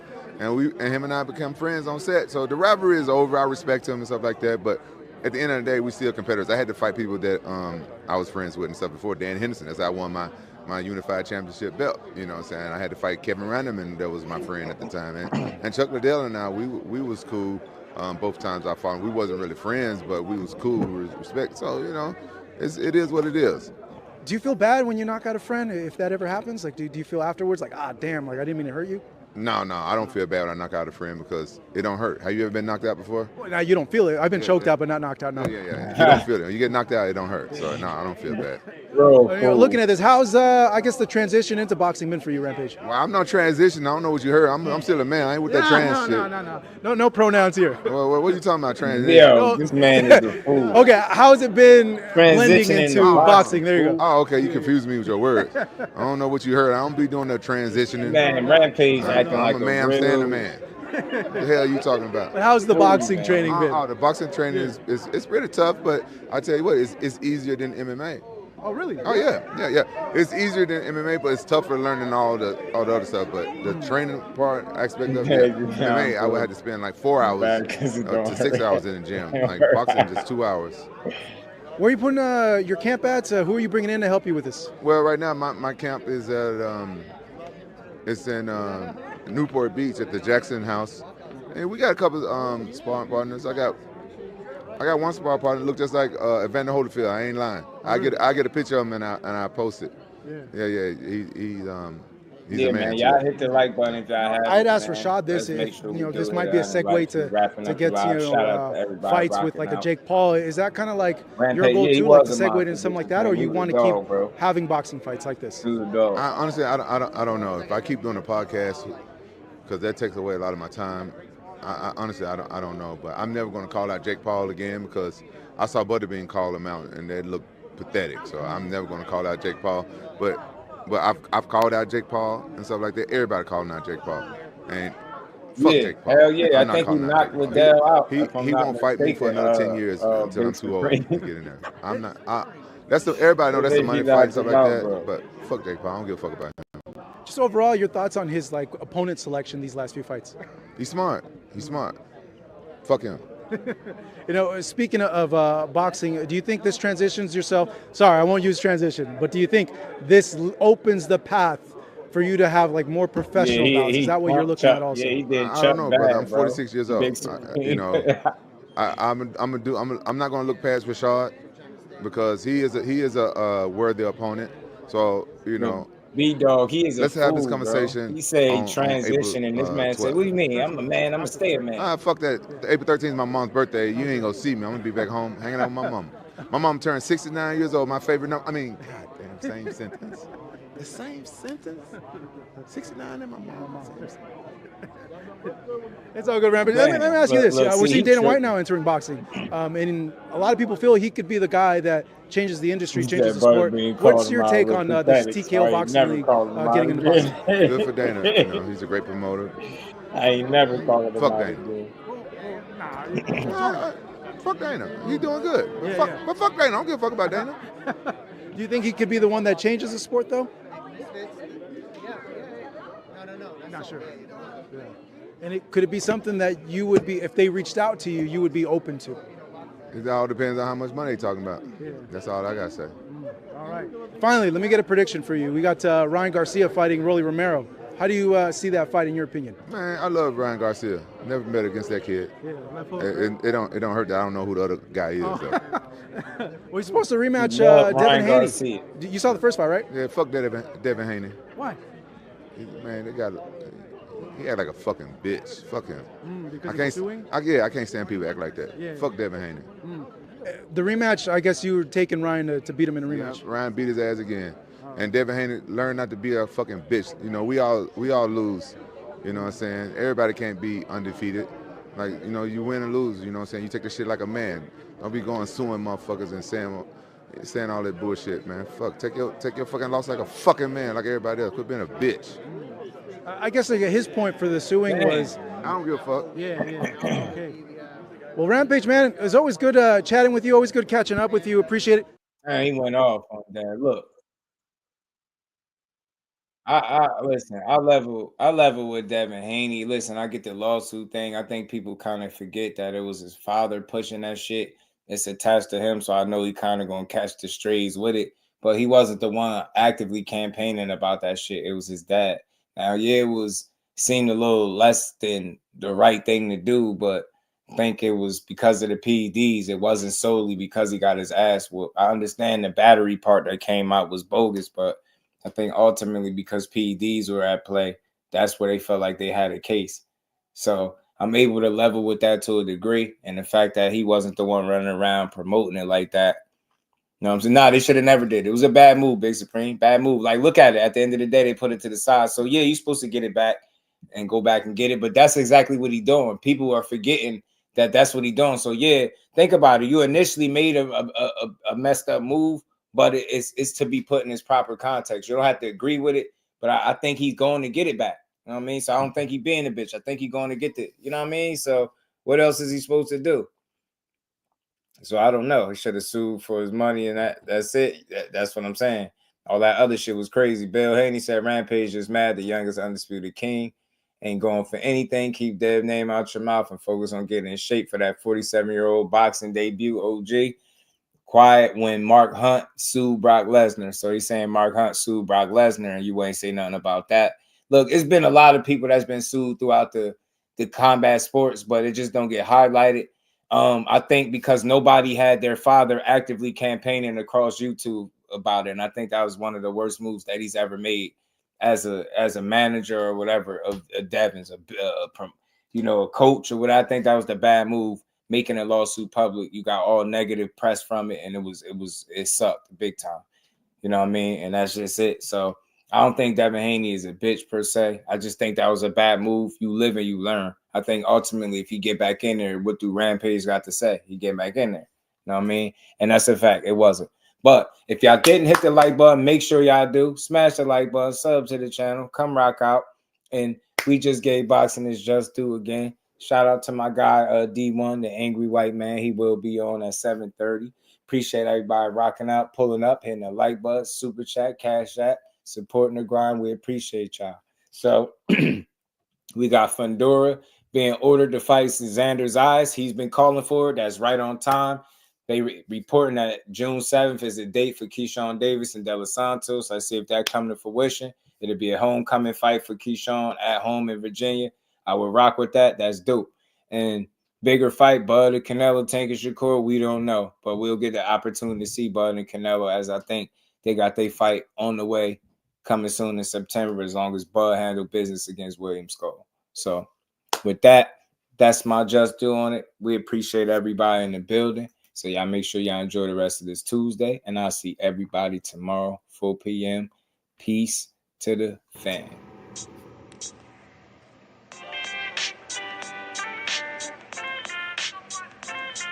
Yo, you know the deal. We back again. We never slacking. Word 'em up.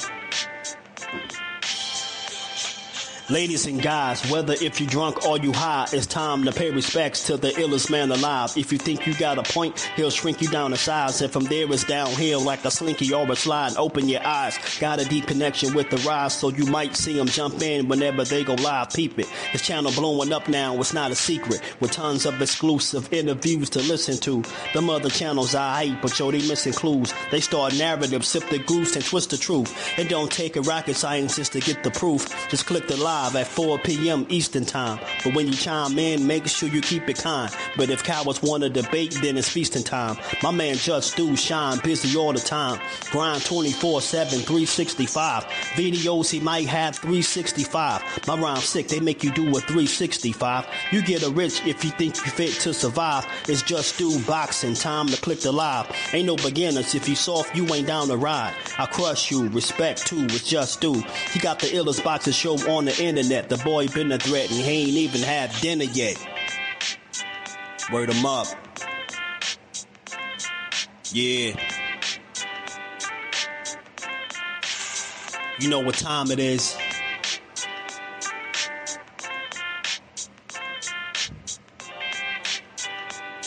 4 p.m. Eastern. Click the link.